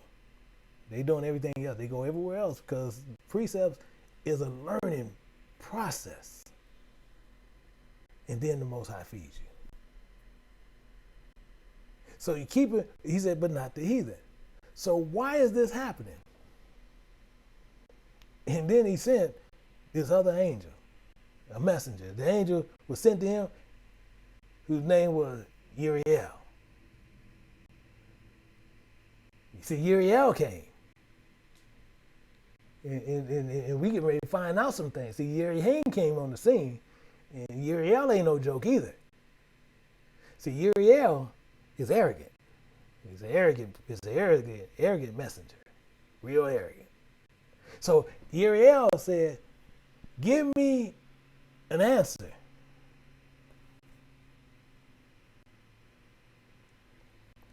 And said, thy heart have gone too far. Idris, your heart has gone too far for in this world. And thinkest thou to comprehend the way of the Most High. See, Uriel ain't playing, but Uriel is a more astute and break you off in different ways. He letting you know you don't went too far. You don't went too far this time, Idris. You think you comprehend the way of the Most High? See, but Idris, Uncle Idris, he gets what coming to him. Because he sit there and he said, yea, my Lord. Then he answered and said, so Idris in that, yeah, I get it. I get it. I understand him. I'm like Moses. That's how that came off. I'm just like Moses, Uriel. That's how he came off. He said, I'm sent to show thee 3 ways, 3, and set forth 3 similitudes, even the similitudes before thee. Understand what he's telling me. 3 similitudes before thee. So as he replied to this,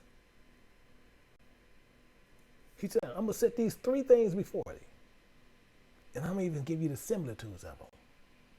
And all I want you to do, if thou can declare to me 1, not all 3, just 1, I will show thee also the way that thou desirest to see, and I shall show thee from which the wicked heart cometh. See, Uriel ain't that one to be played with. This is what we're going to find out on this also. See, we have to understand what these things is talking about. So he's saying, just declare to me just 1, and I'm going to show you all what's going on. And then he said, tell on, my Lord. This Uncle Idris. Uncle Idris at a barbecue. This what he talking about. I think he done took a little bit too much of the fermented wine. Tell on. And he said, go thy way, weigh me the weight of the fire. I really would have took that what the Most High was telling Job. Weigh me the weight of fire. I said, can I go answer some of Job's stuff that the Most High did? Or measure me the blast of wind, or call again the day that passed. Tell me I need yesterday to come back today because I left a quarter in yesterday, and I need yesterday to ask where it is. So tell yesterday, can you tell yesterday to come here and talk to me?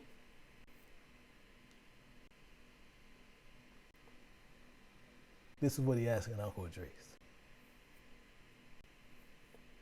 We're going to tell you what, how much do fire weigh? What? You ask that on Jeopardy, they'll look at you like a fool. Wait a minute, you gonna put this on Jeopardy? How much do fire weigh? You won't even see a question like that pop up.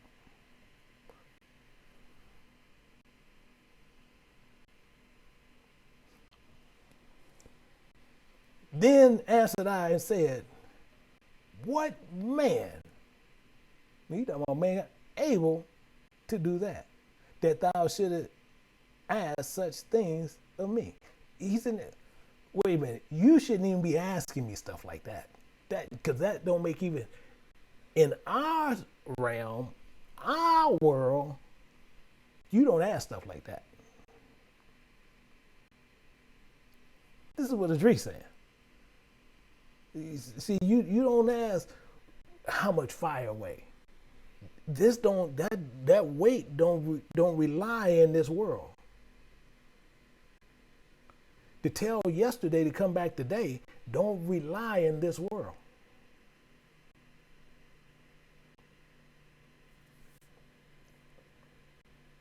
This is what was going on. Wasn't just questioning the Most High God, but we had to understand the ways of God. And we say the same thing. And when he asked Idris, do you comprehend the ways of God? What did Idris say? Yeah, I get it.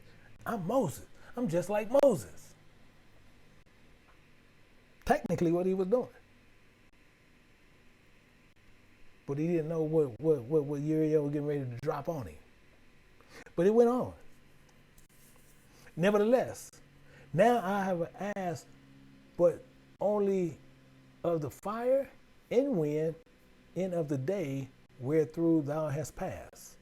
and of the things from which thou canst be separated. They can't even be separated. And yet canst thou give me no answer of them. You can't answer one. I told you, let me talk to Job. If you ask about these dwellings, about the sea and the springs and all this beginning of the deep and the springs that are over here in the firmament and all these things that are going in paradise, all this stuff he could have gave us, but he gonna give us these.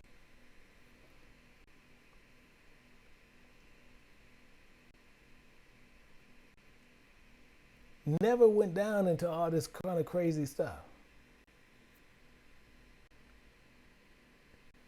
Going down into the deep and the hell and just all this stuff. In fact, we can't even separate it and answer the question.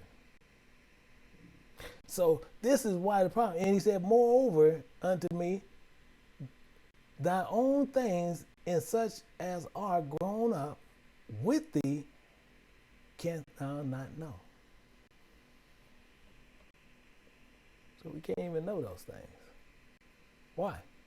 See, Uncle Idris is real, he's real different. See, and he said, how should thy vessel be able to comprehend the way of the highest, in the world being now outwardly corrupted, to understand the corruption that is evident in my sight? I'm telling you, he's dropping knowledge. That's why I said Uriel Uriel is nothing to play with. How one will understand the things of the seen in corruption, to understand incorruption, the thing that's doing that's no more than what you see that is corrupted, and see what was going on from the beginning. How? So he answered these things, and then I said unto him, it were better that we were not at all. So he's saying you wouldn't even know which you was born. See, that's that wimp clause. That's all that is. That's a wimp clause. Then shall we live still in wickedness, and to suffer, and not to know wherefore. See, that was a wimp clause. See, Uncle Idris poured a wimp clause on us. See, I'm going to talk to Uncle Idris, but he poured a wimp clause on us. Okay, we shouldn't even be here.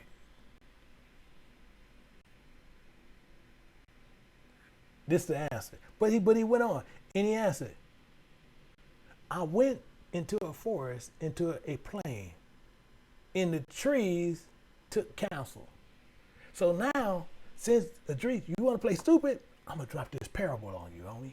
I'm going to drop a parable on you. So the trees took counsel. They're gonna all be called a meeting, board meeting. They're going to have a meeting with each other. And what happened?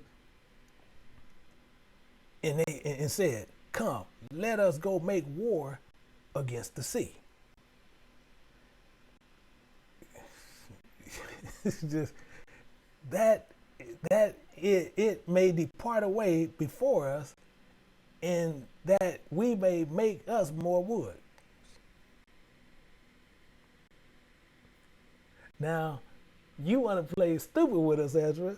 This is what we're going to do. Now, the trees need water from the sea to survive, but they're going to make war with the sea. A whole nother thing. That'll put me on a whole nother team. Well, I'm not going to even get into that, but we are going to break down the parable. And it to make more room to grow more trees is what these trees had to counsel about. So as they was doing this, they went on, but now the sea's going to trip. So now then the floods of the sea, also in like manner took counsel. So now the flood's going to hook up. The floods go hook up.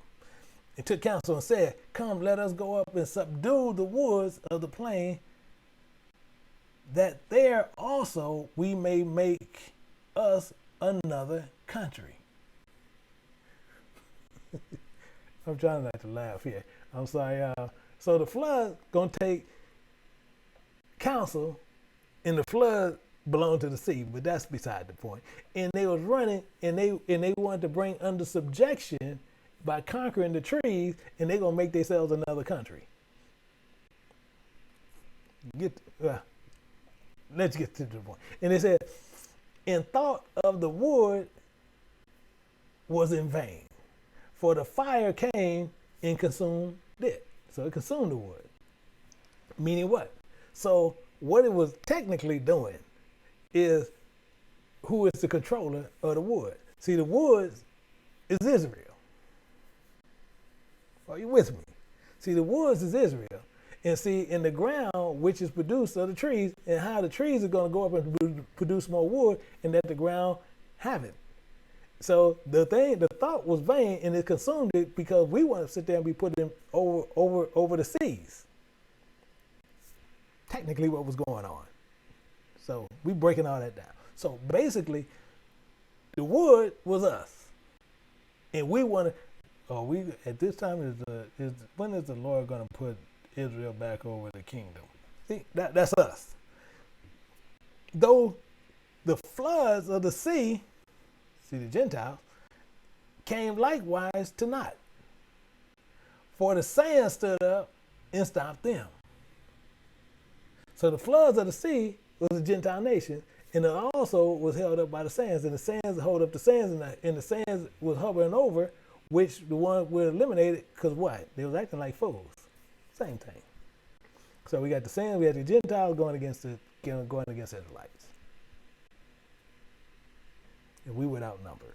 But the main thing is, we have to understand what went on. So watch this. So if thou judge now between these two, whom would thou be to justify, or whom thou would thou condemn? Because we both act like dang fools.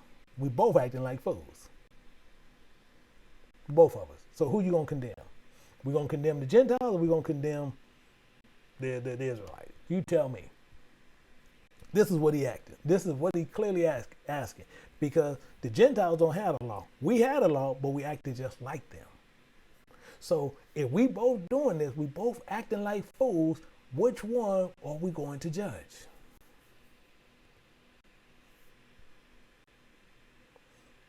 Because we sitting there talking about they stole our property, and property can't be, and if property was stolen and if it was given by God, it cannot be transferred and you don't have to worry about it. But the main point is, don't get on that. The main point is, if we're both acting like fools, the seas want to take over, the floods of the sea want to take over. It's the flood of the seas, not the seas, but the flood of the seas want to take over, and the trees want to take over. Who do you judge? Who do you justify and who do you condemn? And he answered it pretty good. And I answered and said, verily, it is a foolish thought that they both have devised, for the ground is given unto the wood, and the sea also has its place to bear his floods. I don't even know why they were doing it. That's all Idris is saying. I don't even know why they were doing it. They were both cool. See, because we do know one thing. See, because we do know this that they did. It says, "Come, let us." They said, "Come, let us cut them off from being a nation, that the name of Israel may be no more remembered." See, we know all this. All this we know. They believe they're gonna bring down the Most High people. The trees and the woods and fighting, and everybody fighting with the seas and everything. The floods of the seas is doing this and they doing that. And we doing all these things against each other, and who's wrong? And it's a foolish thing. So he said, it's a foolish thing. Foolish thought. Both. Not one, both. They both acting like you ain't got common sense. We both acting the same way. We both can't tell which one is which. We look like identical twins by acting this foolish. Both have devised up silliness. Then answered he me and said, "Thou hast given a right judgment, but why judgest not thyself also?" Wait a minute, we did the right judgment on this one. So why we didn't judge the other stuff right? So why we wanted to know all this stuff about the Most High? Trying to question him. And we both acting like fools. Why? You tell me. Why? See, because why? We understand this and we get more of it. He says, for like as the ground is given unto the wood and the seed to his floods, even so that they that dwell upon the earth may understand nothing but that which is upon the earth. And he that dwelleth above the heavens may only understand the things that are above the height of the heavens. He's making this clear. It's clear as day. Clear as day. The same as the woods and the seas dwelling upon the earth, to understand nothing but what's right in front of you.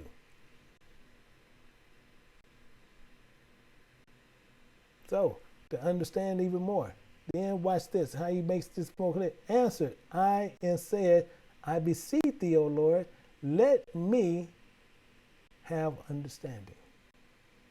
See, this is Uncle Idris. Now you're getting nosy. Now you're going to get nosy. See, this is Uncle Idris like clockwork. Now you're going to get nosy. Because now he's seeking understanding. He's not questioning, he's seeking understanding. See, this is Uncle Idris at his best. Nosy. Because he even gets into this. Watch this. For it was not my mind to be curious. Curious don't mean nothing but being nosy. That's all it means. Curious being nosy. Not for me to be curious of the high things, but of such as pass by us daily, namely wherefore Israel is given up as a reproach to the heathen. And for what cause the people whom thou hast loved and given over to ungodly nations, and why the law of our forefathers is brought to naught. And it is written covenant, in the written covenant come to none effect. So he's just trying to say, okay, so why all this happened? Okay, I know, what's going on, but getting on with this, being nosy about what's going on in heaven. However, Israel is being disgraced, discredited, dishonored, and being given over to a people, the heathens, whom you love now in the midst of ungodly nation people, but the laws is given to us for our forefathers and are not being observed in any fashion. So why is this happening in this fashion? This is all he's saying. So I want to know, so he's asking, how is all this happening this way and both of us being ungodly, but they being in this power position. That's what he's saying. But he goes on and he says, what will he then do unto his name whereby we are called? These things have I asked. So this is all he was trying to find out. So he wants to say, so we're called by his name. So what is he going to do about this? So this is all he's doing. He coming at him a whole different direction. A whole different direction.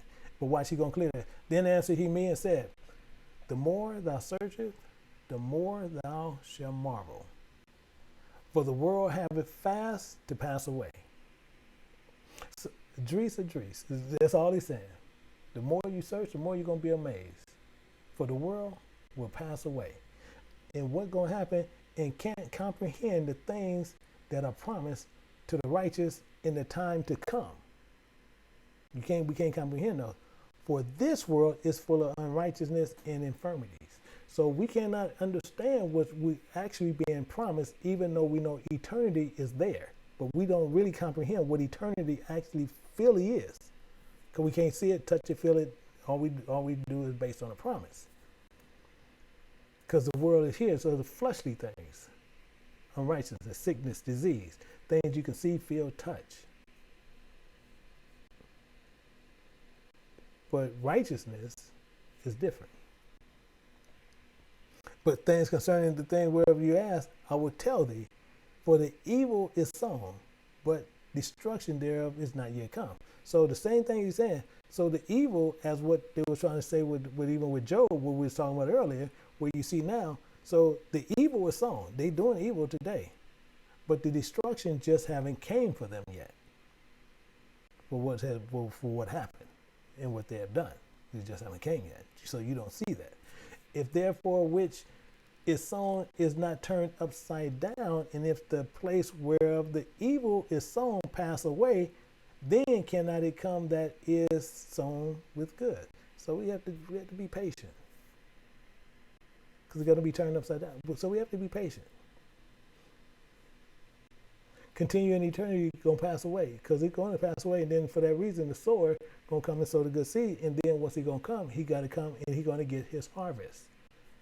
See, our bodies is what we have to look at, and he's sowing the seed in there. And when that seed grows, and then he's going to come, he's going to harvest what was inside the ground on which he planted, that was the seed, good or evil. If evil comes, he's going to toss it away. If it's good, he's going to take it and put it into the basket. He's going to bring it into his house. However, you have some which is from the ground, is cursed and evil, it will be discarded and burned. So these are the tares that's of the earth. So but which is good is sown, is producing the fruit of the harvest, in which is coming from the body, from the seed that which is planted. So the same as if you was eat the banana. Let's take the banana for instance. So the same as the banana grows on a palm tree, but then once you harvest the banana, you're still not eating the outer form of the banana, but you're eating what has grown inside the banana, what has germinated into the fruit on which you can actually consume, not the tree or the carrier of the fruit that's in it. So it grew on a tree, but the carrier of the fruit is covered by the skin. And you looking for what's inside the container of the skin to which you're going to get the fruit. Technically what he's saying. And he goes on more, and it says, for a grain of evil seed have been sown in the heart of Adam. This is there. As he said, he never took it away. From the beginning, how much more ungodliness have brought up until this time? Because many of us are going to feed the evil and not the good. Many of us not trying to circumcise the evil, and we keeping the evil and circumcising the way to good. And so it said, how much more shall ye yet bring forth until the time of thrashing come, the time of harvest is what he's talking about. So we know when ungodliness and as times get worse in them, the first come, how much more will until the harvest come, that what we gotta see. Ponder now by thyself how great fruit of wickedness of the grain of seed of evil seed has brought forth. So we got to understand, look at what all this has done around us. So we look around, we see all the wickedness around us, other nations, but people calling themselves Israel in our Hebrews. Goodness or evil? Goodness or evil? These are things we have to look at. We have to understand this is what's going on. Meaning what? And when the ears shall be cut down, which are without number, how great floor shall they fill? Really? Really?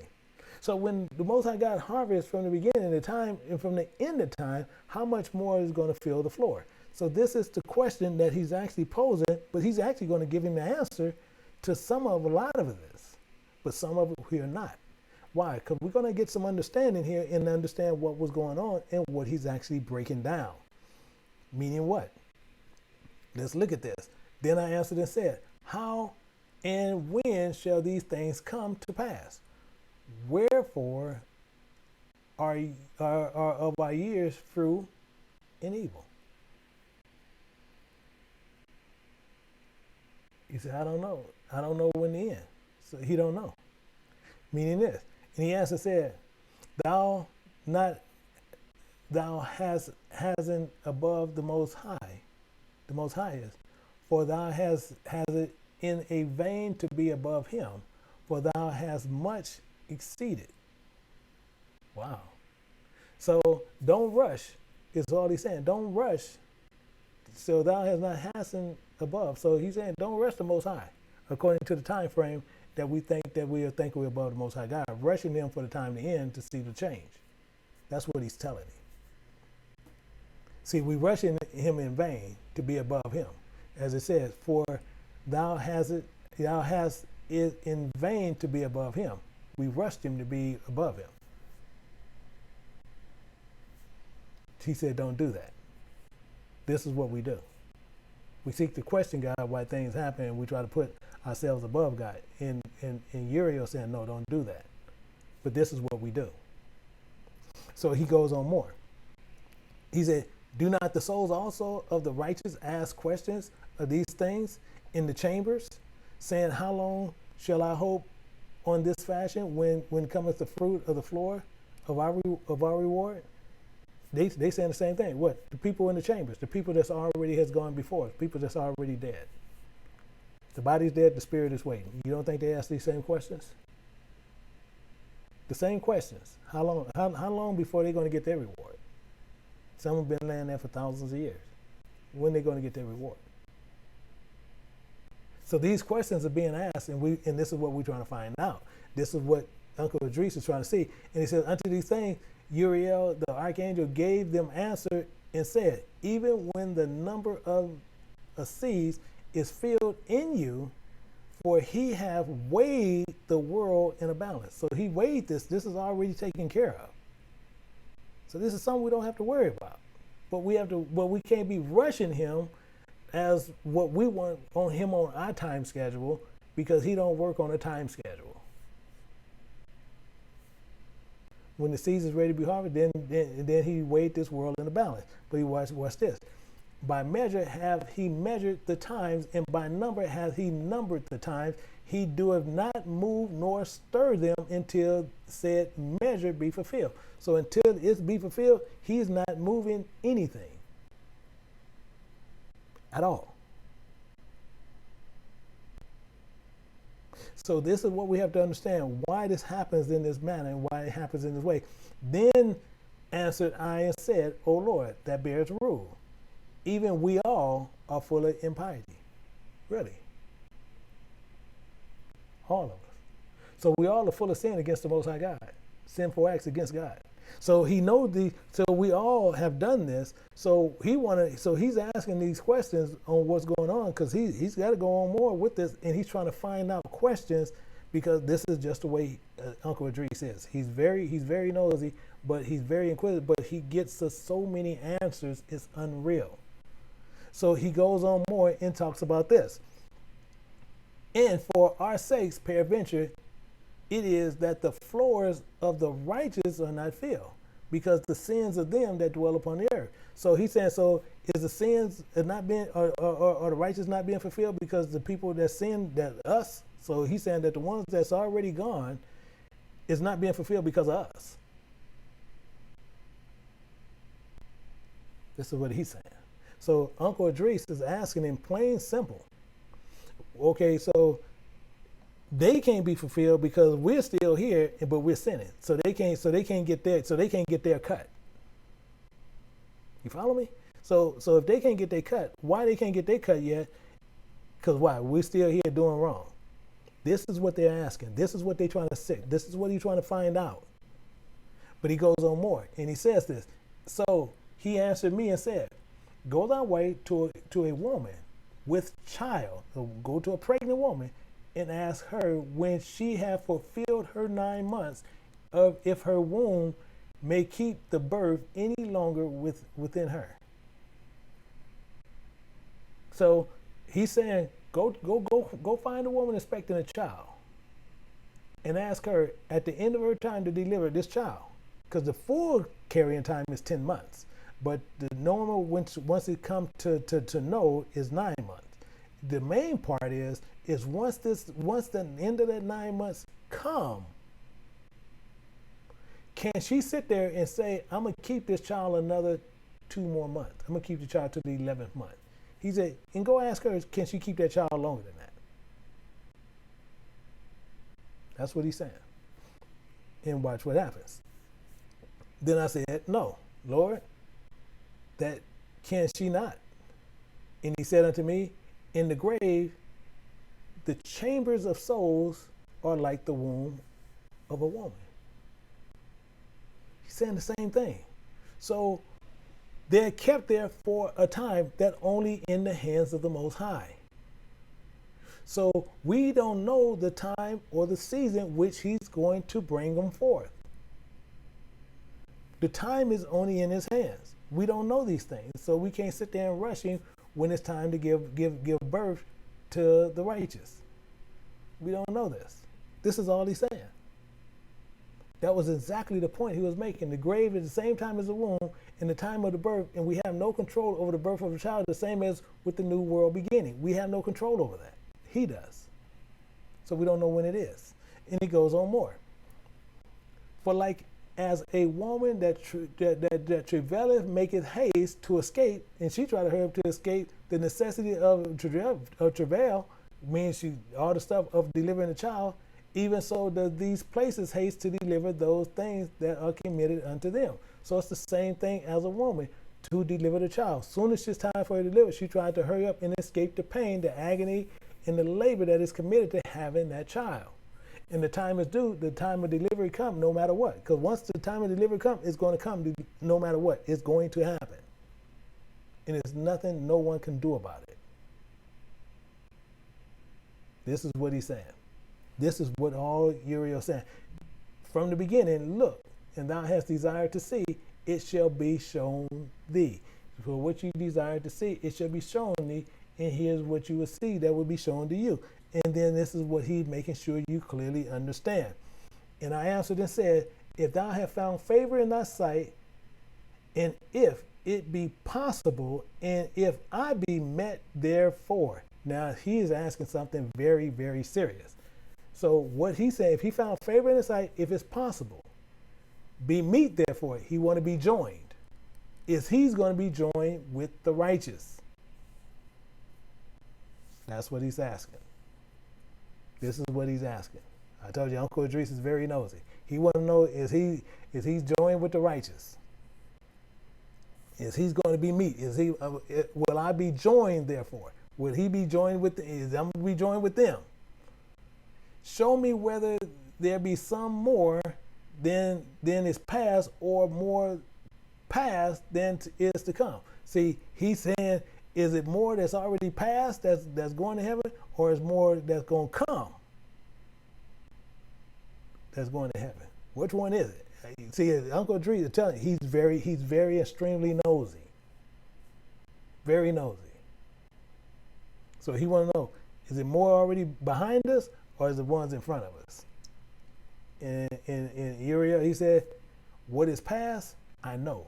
The ones that pass, I know where they going. He's telling you clear. The ones that's past, know where they going. But what is for to come, I don't know. The ones that's coming, I don't know. Why? Because he don't know the number.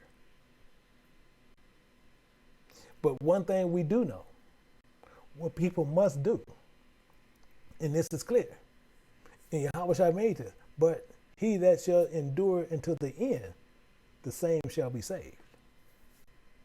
So we can't change anything. We can't change anything. So he tells us even more where we're going. He said unto me, stand up upon thy right side, and I shall expand the similitude unto thee. And what did he do? And I stood and I saw, and behold, a hot burning oven passed by before me, and it happened. And when the flame was gone by, I looked, and behold, the smoke remained still. Wow.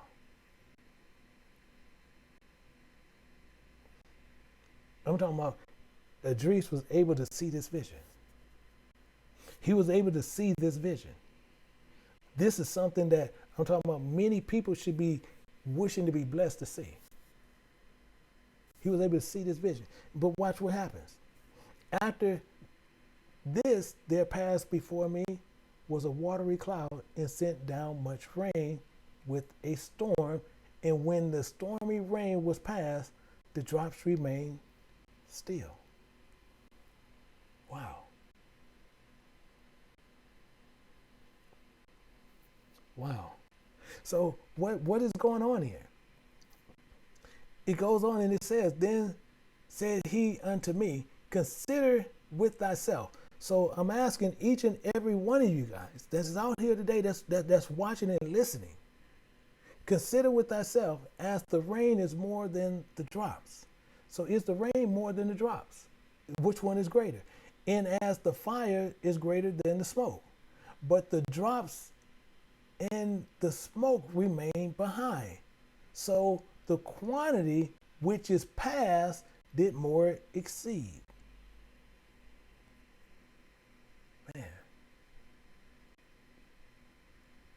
Because the drops is the knowledge that you can receive to get eternity.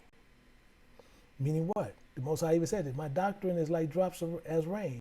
My speech is distilled as dew, as small rain upon the tender herbs, and as the showers upon the grass. So which is greater? Which is greater?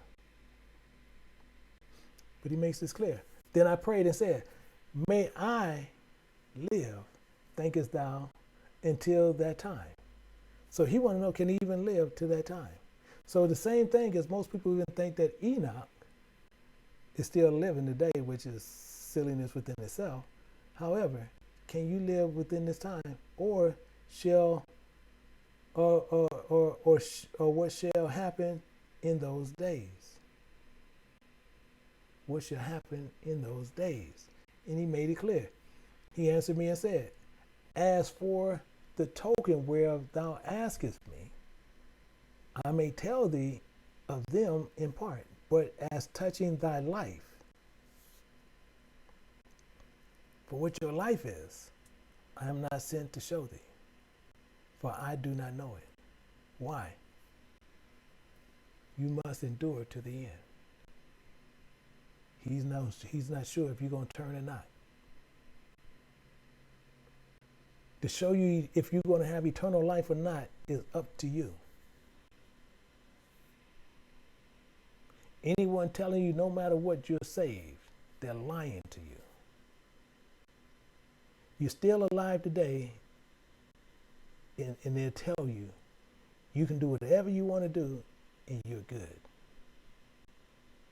They're calling you saints of the Most High, and you're sinning like the devil. You have to endure the perils of what's going through this time, and you must keep yourself that way, falling from danger with the works of what's going on.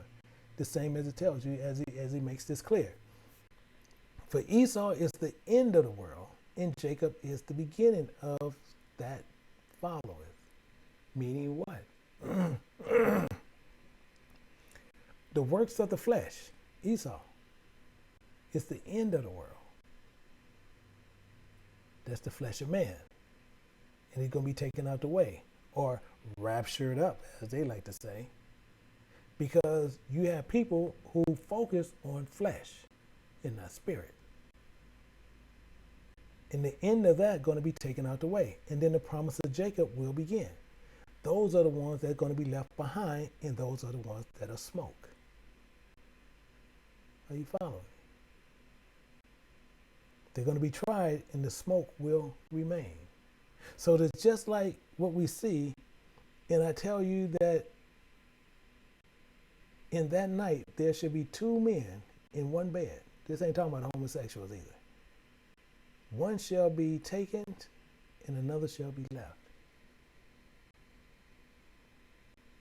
This is the rapture doctrine that Christians like to use, which is silliness altogether. And he goes on more. Two women shall be grinding together, and one shall be taken, and another left. But he goes on more. Two men shall be in the field, and one shall be taken, and another left. And they answered and said unto him, where, Lord?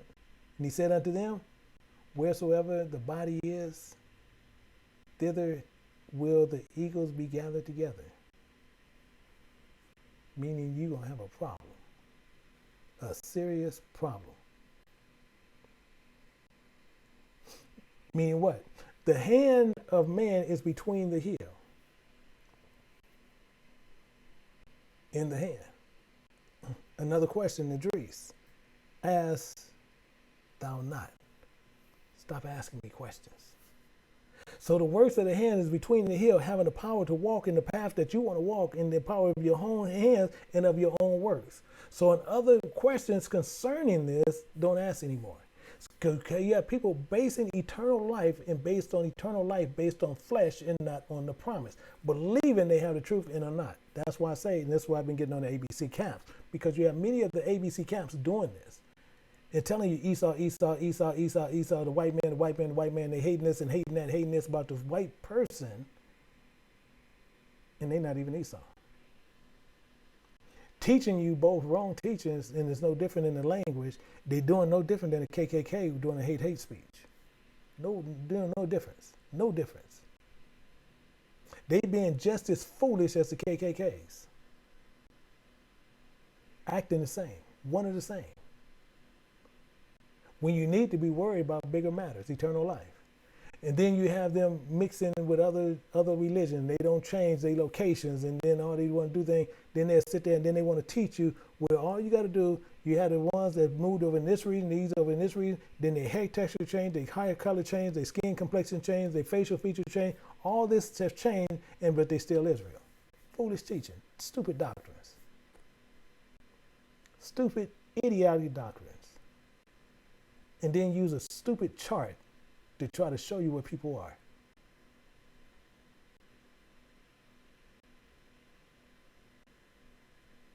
Idris made it clear when he said about that woman. He put that woman and that child away. And you have people still will follow a man that the father is one thing and the mother is something else. And both of them got put away. The woman and that child. I don't care how much you see, you can say, well, he said, well, my father's Israel and my mom is this. Don't you go teaching Israel. Period. You're gonna do some changes in there, within there somewhere. Can an Ethiopian change his skin or a leopard change his spots? So don't get caught up in the hype of cliques and groupings. Believing in these self-made leaders, and there's one new fad telling you that you can leave, we're going to go live in the wilderness and teaching this confusion, doing this or that. You should be asking about the Most High God. Get the truth. Because it always tells you, and they still teach against them, and what they keep telling you, it says what? He says, vengeance, not for yourself, but rather give place unto wrath, for it is written, vengeance is mine. I will repay, saith the Lord. Not you guys make ourselves lords over God's heritage, is what they like to do. So I say this. I sent unto you my servants the prophets, whom ye have taken and slain and torn their bodies in pieces, whose blood I will require of your hands, saith the Lord. See, you have servants out there telling you this stuff. Not sitting there telling you about Esau, Esau, Esau, Esau, Esau, this and that, trying to find locations of silliness, besides telling you what you need to do. See, man will need to repent and remember what is evil to amend the way of his doing and get back right with the Most High God. And stop going after other guys and to serve them. Many will not incline their ears to hear, let alone what the truth is, or hearken to the word of the Most High God, period. So when it comes time to see and have that conversation with the Most High God about the works that you have done on this earth, he did his part to keep his covenant in agreement with us. Make sure you do yours. Hopefully from this teaching that we have got something to where we can really get together and understand from this point on what we need to do. So with this, I'm trying to switch this over real quick. That, many people believe in these things, and actually I need to switch this other thing over real quick. So, because I need to open up the chat for one quick minute. Yeah, and then also, if you guys later on this evening and tomorrow, now Idris, first and second Idris is now available on Lulu.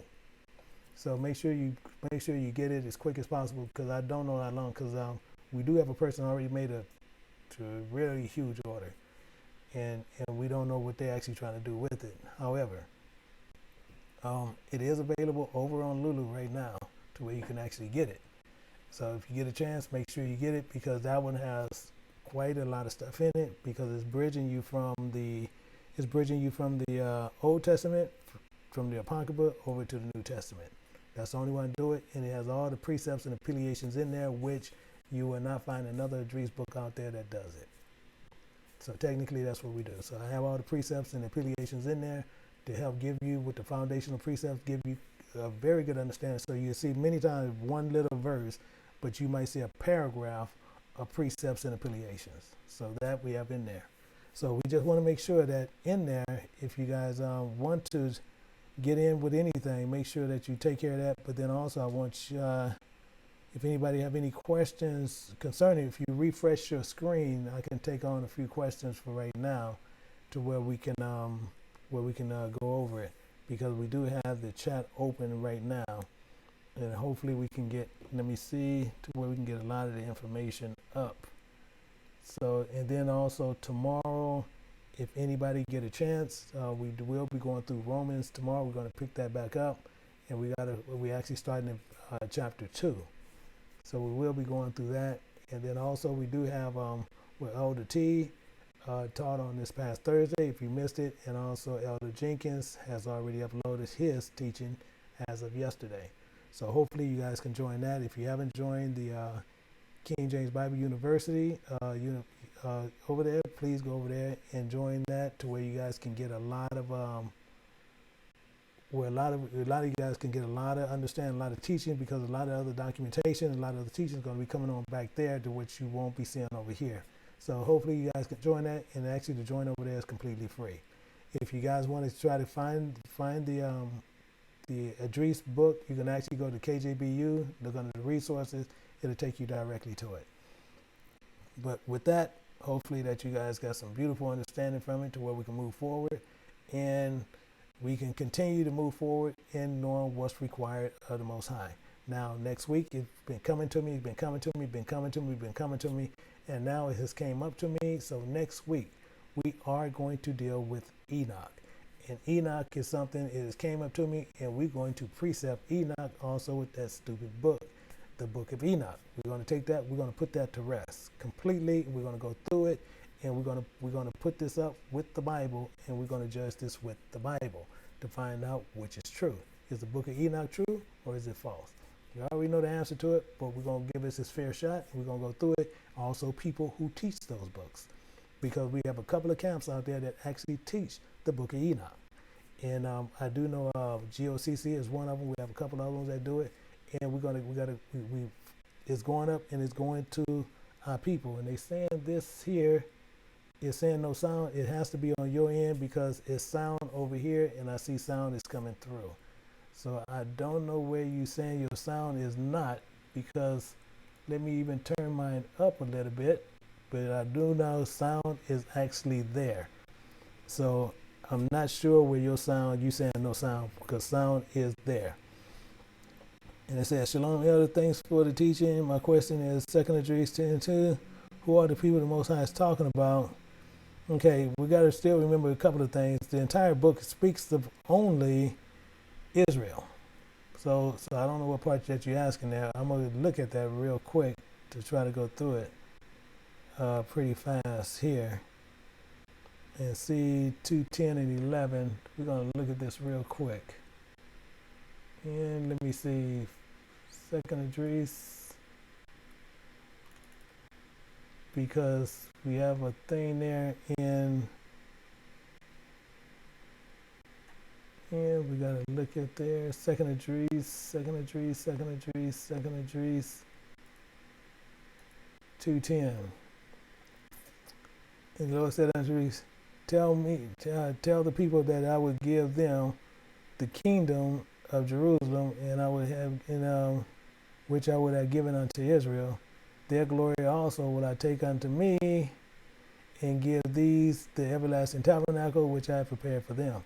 Okay, so again, you really need to understand Scripture, because he's still talking about the same thing. We got to remember they were still split. So we got to understand that first. So the same thing is, I don't get it. And the Leviticus, does it answer the question? Is Israel a servant? Israel is a servant actually of the Most High God. So that actually tells you I don't even have to go over there really look at that, because one is we're serving the Most High God, and we wasn't supposed to be bond service to anyone. So, but He gave us over to it because we was full of confusion. So technically, that's what that actually is speaking of.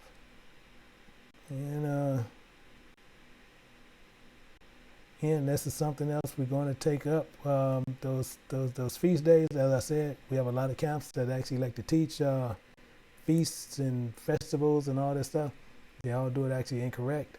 And I'm going to be doing more of a private teaching, showing you guys what those feasts are actually about and why they do it wrong. Because all of them do it wrong. They mainly do it, the main driver behind it is money to what they do. Yeah, well, Enoch it'll be on. Enoch gonna be a while. I'm actually even leave the chat open because I want to make sure that you guys can invite all those Enoch believers. They're more than welcome to come in. And the same thing that I'm looking for them to come in, but then I need them to answer those questions, to which will be put up there, and I will be putting up verses showing you exactly. I'm gonna show you what all the contradictions are that's in this book of Enoch, to show you that literally we're going to put this to rest. And so, yeah, I'm trying to see,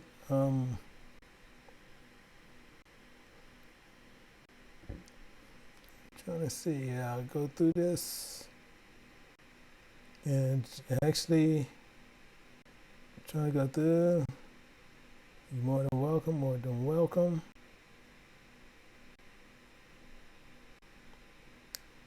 And I'm not seeing too many more. So it looks like we'll probably be ending it up there. And they saying in Israel, sign continue for third sign. Yeah, and I appreciate it. Thank you. Yeah, I appreciate it. Thank you. And we would just want to make sure. And I'm gonna tell you one good thing. One thing you guys need to really look at. If you go into the book of Idris, the first and second book, I'm gonna tell you, it's gonna show you a lot of precepts. Some of it might make you angry because he's gonna show you a ton of stuff through the affiliation, through the precepts. So you'll see a ton of stuff from Idris that shows you really how they really lied to you. Because you're gonna see it's a lot of stuff in there. So this one, it took me a long time to do it, but this one, a lot of fun doing it. But this one took me long because he has so much information, and Idris is extremely nosy. But he's still one of my most favorite prophets. But he's extremely nosy. So he asked many questions, but he get a lot of answers. But he asked many questions. Yeah, should be fun. Okay, so again, where did Enoch get a calendar? So you see that I come right with that question. Where did Enoch get a calendar? See, these are things where people holding Enoch above everything. In Enoch, it tells you he didn't even start following God until he turned 65 years old, and after he had Methuselah. However, all of a sudden, Enoch is calling shots. I don't even get it, but we're gonna find out the thing. So if you follow the Enoch calendar, you following a hardcore false doctrine. Hardcore. Just like I said, if Enoch wrote a book, and I'm gonna show you some things next week. You're gonna see some things that are actually gonna probably really shock you. If Enoch wrote a book, all he gonna say is he pleased God. The end. That's the end of the book. Because that's all he's gonna say. However, people sitting there telling you about Enoch.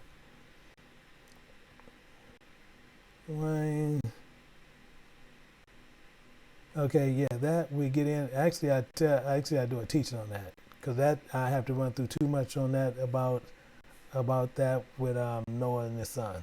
So But I actually explained that in another video. I'm trying to remember. It's in Genesis. It's in one. I believe it's in Genesis Unlocked. But that'll take me a minute to run you through it. But I actually explained that.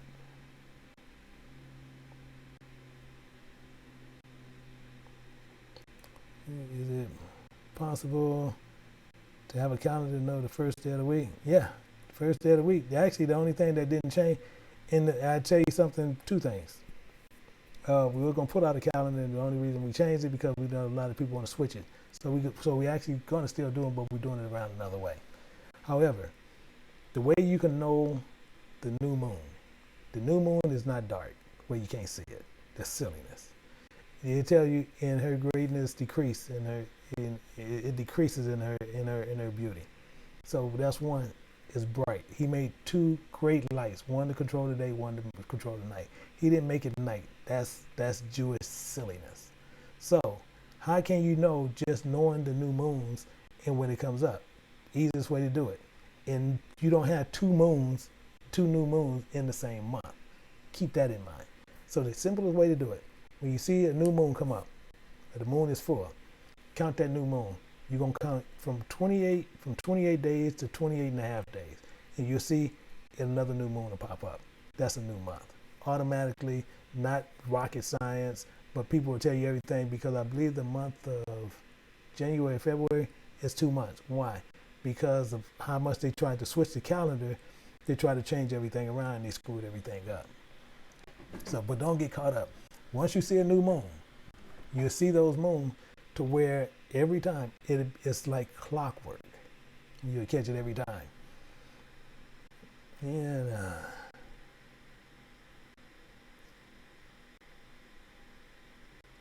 no. How was Idris the last prophet? That don't even make sense. You have many prophets behind him.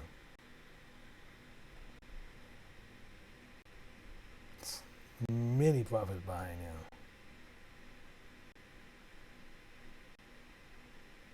And the syllabus, it's not a syllabus. We actually have a weekly study guide to which you can actually get it off of Lulu, or you can go to KJBU to get it.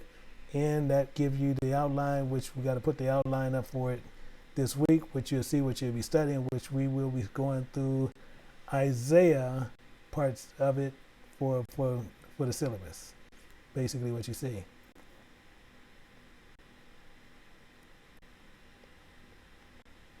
Have you heard of the oneness doctrines? Heard of it? Don't believe in it?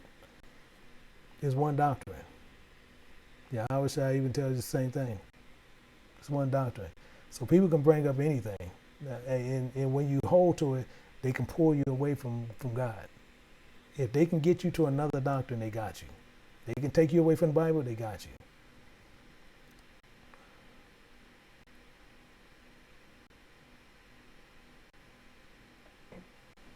Okay, yeah, cool. Yeah, so yeah, but we're going to deal with Enoch. And actually some teacher names going to come up. Some people names are actually going to pop up in this teaching.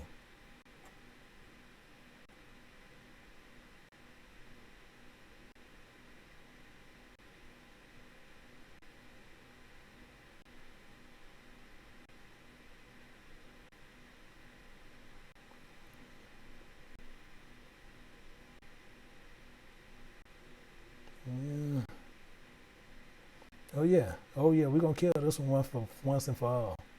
This gonna be now, because we're gonna take our dear sweet time, and we're gonna crawl through this one.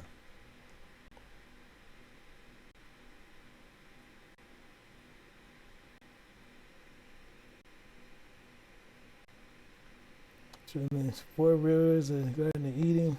Yeah, I surely will. In the four rivers, I tell you what, can you do this for me? This is JJ True. The four rivers of Eden from I'm sorry, I don't mean to laugh. The four rivers, not even rivers. I just put it that they're not even rivers. But yeah, but I check it. I will check it though. I will look at it. So it's no problem. I'm gonna check it because I would like to get their take on it, what they believe it is. But Only thing you can't never find in the Bible.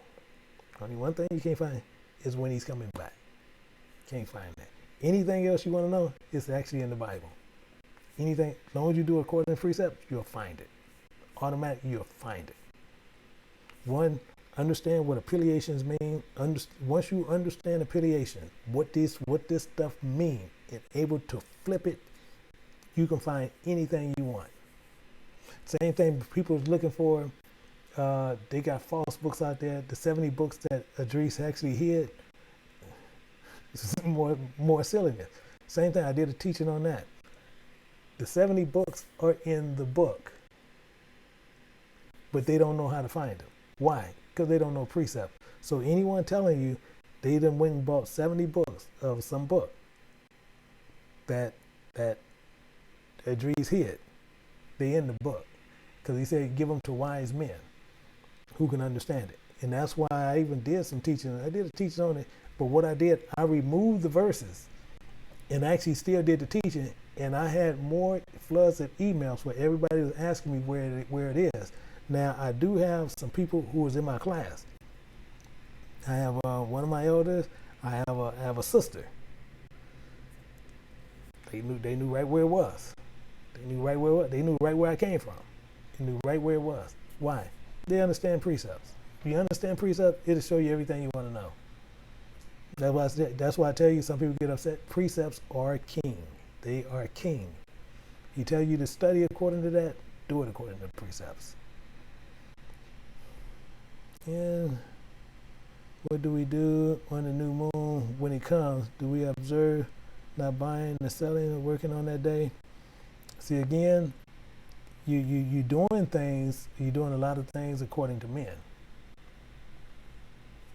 See, get away from the thought of men. Start adhering to what God says. Get away from all that. Start adhering to what God's saying. But that's why I'm ending up doing a personal thing on feasts, because feasts everybody actually do them wrong.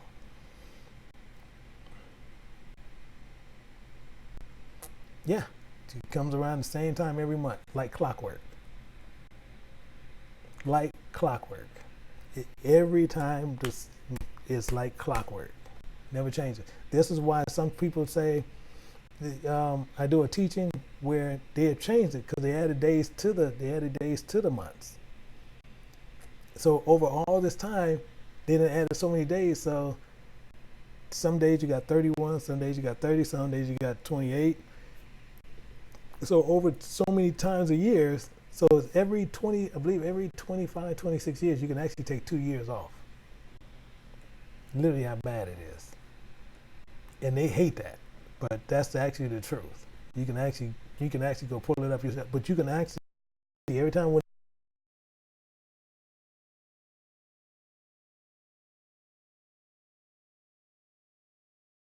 it'll actually scare you.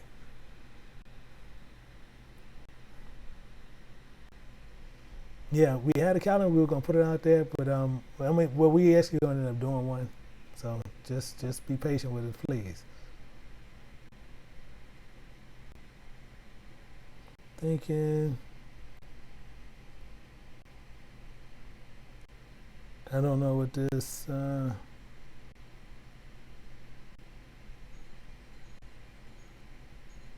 Amsterdam.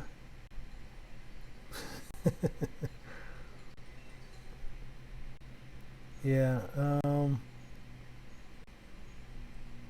Yeah. So you guys are asking some questions. See, and all these is a lot of figurative, which actually the Bible says. So a lot of this stuff we're actually going to be going through scripture, and a lot of this stuff going to answer your questions.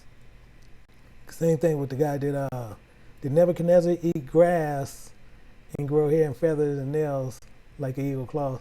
So what we got to do is understand what it's saying. So that's what we got to remember, because you have to remember, when you look at stuff carnal, you're going to see carnal things. When you look at stuff spiritual, you're going to see spiritual things. So it's better to see spiritual than to see carnal, because spiritual things are going to show you what things are happening and what you understand. So we got to remember, and we got to separate the two, because many people is coming over, and so you have many teachers also teach carnal, thinking they teaching spiritual, or they showing you what it's actually saying, and they showing you what it's not saying. and when you got to see spiritual, because once you see spiritual, now you can chew it up, twist it out, get everything right, and actually show people and disseminate it out in carnal to where people can actually understand it. So same thing, we could take those, same thing we did those parables. We take those parables, which was spiritual, and we can flip them out and then show them to you, which is in our carnal state. That's what makes us able to do that. Why? Using precepts, and once you understand how scriptures work.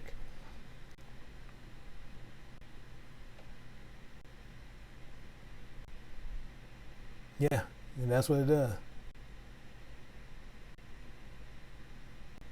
Yeah, that book of Enoch is no joke. Mm.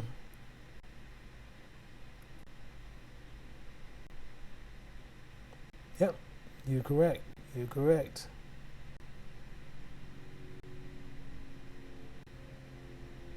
Yeah, and that is oh yeah, that's Brother John Smart. Yeah, we got a lot of work to do, my brother. A lot of work.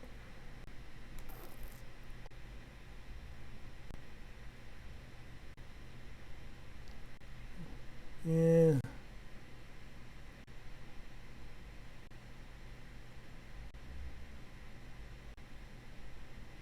Yeah, I'm with you all of a sudden, and that's all of a sudden, and yeah, I understand what you mean. I understand what you mean. You know, the same thing as mine is October the 12th, but you know, people say, hey man, what? I say that's the same identical day Columbus was lost, and say he discovered something where a bunch of people was. Technically, if you go over to the Bahamas, they got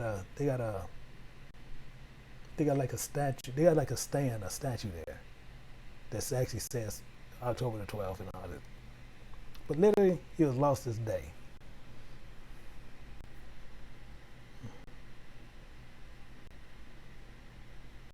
It's literally,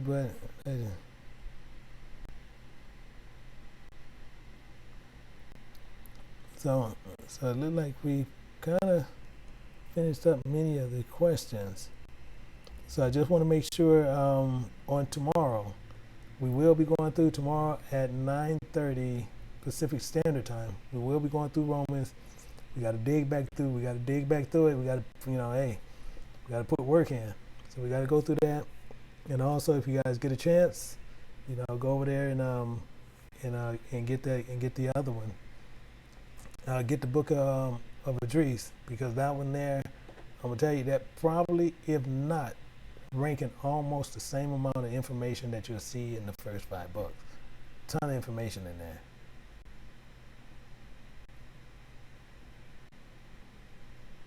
Okay, so they said, since precepts is king, how is it possible for confusion from the ABC camps to get it wrong? Very simple. ABC camps. So let me just explain that, and then actually next week I'm gonna go more into depth on it. Show me what ABC camp don't use outside material, outside resources, outside commentary, because most of them, to prove their point or to drive their point home, they're gonna go to a commentary, a book. They love to use from Timbuktu. They love to use Zondervan Bible Dictionary, which Zondervan is actually the same people at the printer of the Satanic Bible. They love to use concordances. They love to use Septuagints. They love to use all these things. So I get what you're saying, and that's how they get it wrong. And I can show you things in the Septuagint that actually shock you half to death, and probably during a week and not on a Sabbath day, I'll go through it. If you just remind me or send me an email, remind me, I'll go through it and show you something that's completely wrong. But what they do, they tell you they give you a statement that they believe, not according to the Bible, because they're not showing you a precept. They're gonna show you something they believe, and then they're gonna pull another book to validate what they say they believe and show it to you out of that book, but they can't show it to you in Scripture at all. They do this all day long.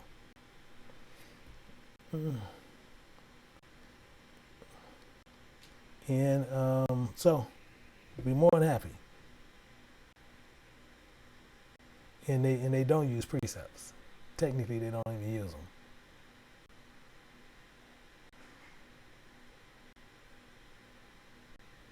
And yeah, actually, Elder T got it right. Yeah, Bible's an allegory, not literal. Literally, it is. ABC, yeah. And I tell you right now, I got a sister right now. I'm not gonna even bring her name up, but she's in here. I got a sister right now. Literally, and this is to this Terry.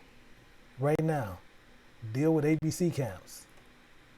And I have many of the ABC camps contact me about this woman. How she's able, and they want her to be kind of checked because she asks questions, but she can answer all their questions. Because in what they dislike is she can tear down a doctrine according to precepts. So they just tell her she needs to be quiet or they talk about her. Kind of what they do. And she literally rips them completely down. And then sometimes she gets some of her brothers and they go hunt. They like to go hunting. And when they go hunting, everybody's up in play. And literally can't none of them deal with her. So precepts is one thing. But what we got to remember is precepts are king, but when you use precepts, and if you notice, I don't know how long you've been over here, but if you notice, as we use precepts here, you never see me go outside the Bible. It's no reason to. It says, seek ye out of the book of the Lord and read. So you go into one book. So it's no reason for me to go in another book if we're going in this one book. All the answers should be there. So when you go into another book, it's like telling the Most High he wasn't capable or he didn't expound good enough in his own book to where we have to go to other people's books to help him explain himself. Technically what's going on. So they go to other books. So that's the reason.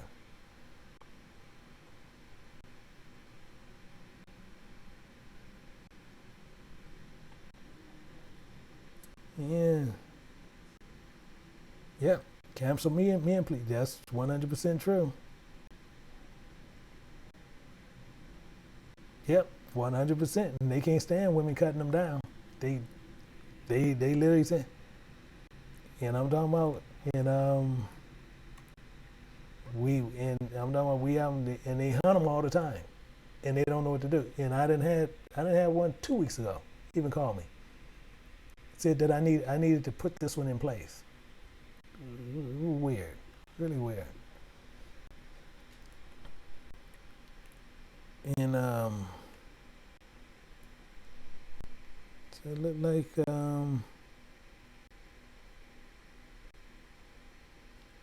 like we pretty much have it done. So it looked like tomorrow we'll be getting ready. I'm just trying to make sure.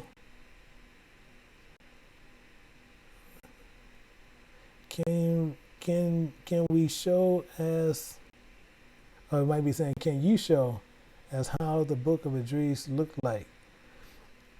It looks the same way the book that you see up here right now, but at the bottom it's gonna say the book of Idris. Let me see if I have a copy. Let me see if I have one. I believe I have one somewhere. So let me check. And I believe I do have one. Let me see here. Because it looks just like the rest of them. Because right now they have not changed anything.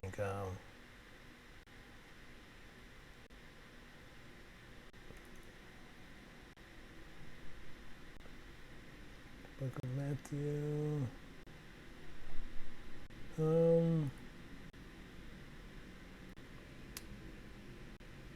I think this is it.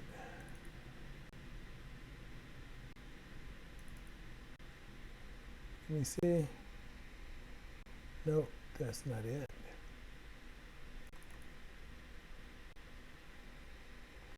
That's not it.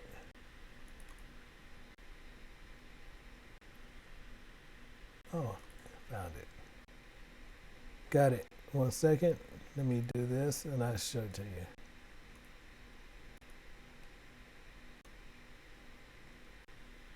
But it's just like this one here. Let me pull this up.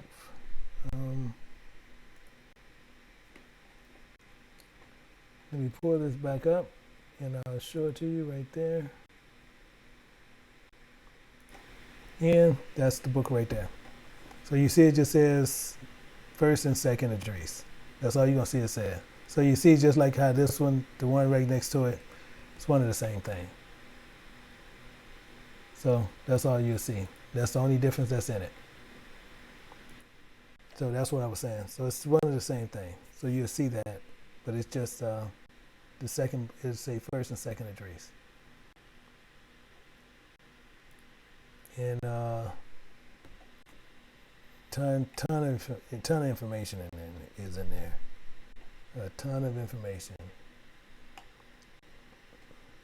So let me see. Yeah, the digital one, we're trying to find a better way to do that. So the digital one will be out probably Monday, but we're trying to find a way of doing that to where we can get that out there better. So I can, we'll know by Monday on the digital copy of that one. So that one, and the book is $62 for the 2 books.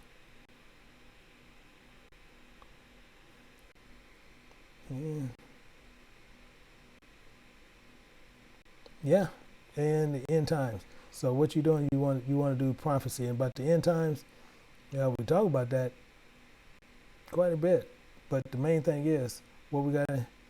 You cannot find it. You cannot find it on Lulu. Tell you what you do. Go to KJBU. You can't miss it. You go to KJBU. I tell you what. Let's do it this way, cause it's real straightforward. Let me see. Let's go here. I'm gonna do this real quick,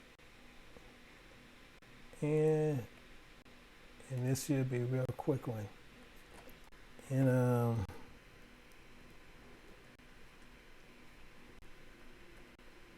let's see. So if you go here, I'm gonna put this up to where you can see it, what I'm doing. So if you go here,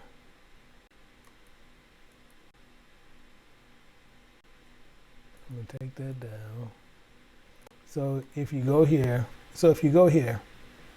all you do is go right here to the resources and store. You just go right there. You click on the tools, and you see right there, and you see first and second address. You can go right there, click right there. It'll take you automatically to it. Take you right to it. You don't have to do anything. Take you right to the book. So you can do that automatically.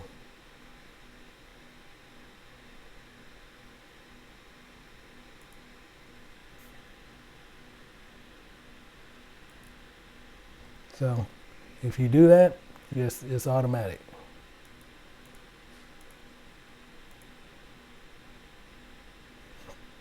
So hopefully, just go over there, a lot simpler, way simpler. And it's and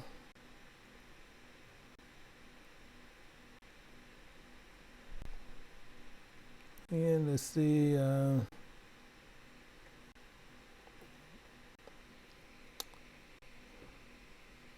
yeah, it's from 6 p.m. yours, from evening to evening. Evening is 6 p.m. to 6 p.m. That's it's not from the sun go down. That's from evening to evening. I'm trying to go. Trying to see what happens in places like that. Yeah, exactly the point. Actually, very, very good, very good. So what about what happened like Alaska when yeah, because it's from evening to evening, 6 p.m. to 6 p.m. And actually, they brought up a very good point. If you wait from sundown to sundown, yeah, what about if you, because I was over in Alaska, and the sun, at the time we was there, the sun go down, I think it was 2 hours a day, which it really didn't go down. It just go down to like dusk, then it came back up. So with that, I ask that you guys just continue, and we kind of done with the questions. So just make sure tomorrow, hopefully you guys can join us for tomorrow, and we're going to try and get that thing ready. And if you can join us tomorrow, we'll be going through the book of Romans, and then this following Wednesday, we're going to be picking back up on the weekly scripture study. So hopefully you guys will continually join us, and I thank you guys for joining us today. And is there tech support for Precept Mastery Professional? I had to reinstall my Windows hard drive, and now my Precept Mastery is locked and inactive. Susan, send me an email. Send me an email, and we can get that straightened out. So that's no worries. So just send me a personal email, and just let me know who you are, and we'll take care of it. And yes, from 6 p.m. in the Bible. So where is 6 p.m. in the Bible? Show me morning time in the Bible. We know what evening is. So same thing. We was saying about not sunset. It was about 6 p.m. in the Bible. And I see you were saying about not sunset about 6 p.m. in the Bible. So the same thing is, so you show me what is night, show me what is morning, show me what is evening, and what is noon time of the day. So you show me those. So the same thing, like we get people who do this things like that that's really kind of silly. So now you're asking what times. So and it's telling you evening time is 6 p.m. in the evening, because he tell you it's 12 hours in a day. I'm not going to even get into all that, but that's probably another probably a cowboy. But besides that, that's what we'll deal with. But hopefully he'll join next week, because next week I'll be taking care of all camps and with that book of Enoch. So with that, I thank you guys for going this second and third. And Japhet is the second or third son born in Noah. It actually shows you right there in the book of Noah. It shows you all his sons in order. It shows them in order. So you know who's the oldest, who's the youngest. So those are things, these are simple questions that some of you guys are asking, and they right there in the Bible. So those are things we can pull right from there. So with that, we're going to go ahead and we're going to sign off. So we'll be looking for everybody to join tomorrow. We'll be having a class tomorrow based on the book of Romans. We'll be in the second book of Romans. If you don't have a precept, if you don't have a study workbook, you can get those over there on Lulu. If not, just come in and get ready for class. So with that, I appreciate everybody who has joined us. And until tomorrow, I bid each and every person thank you and shalom.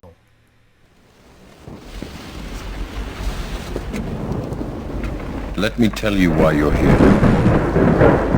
You're here because you know something. What you know you can't explain, but you feel it. That there's something wrong. You don't know what it is, but it's there, like a splinter in your mind, driving you mad. Do you want to know what it is? You can feel it when you go to work, when you pay your taxes. It is the world that has been pulled over your eyes to blind you from the truth. Like everyone else, you were born into bondage, born into a prison that you cannot smell or taste or touch. A prison for your mind. Unfortunately, no one can be told. You have to see it for yourself.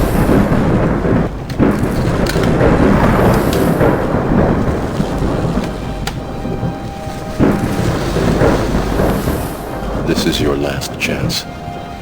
After this, there is no turning back. You take the blue pill. The story ends. You wake up in your bed and believe whatever you want to believe. You take the red pill. You stay in Wonderland.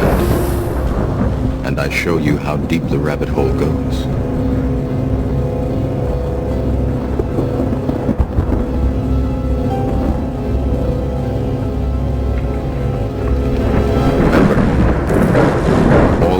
Is the truth, nothing more.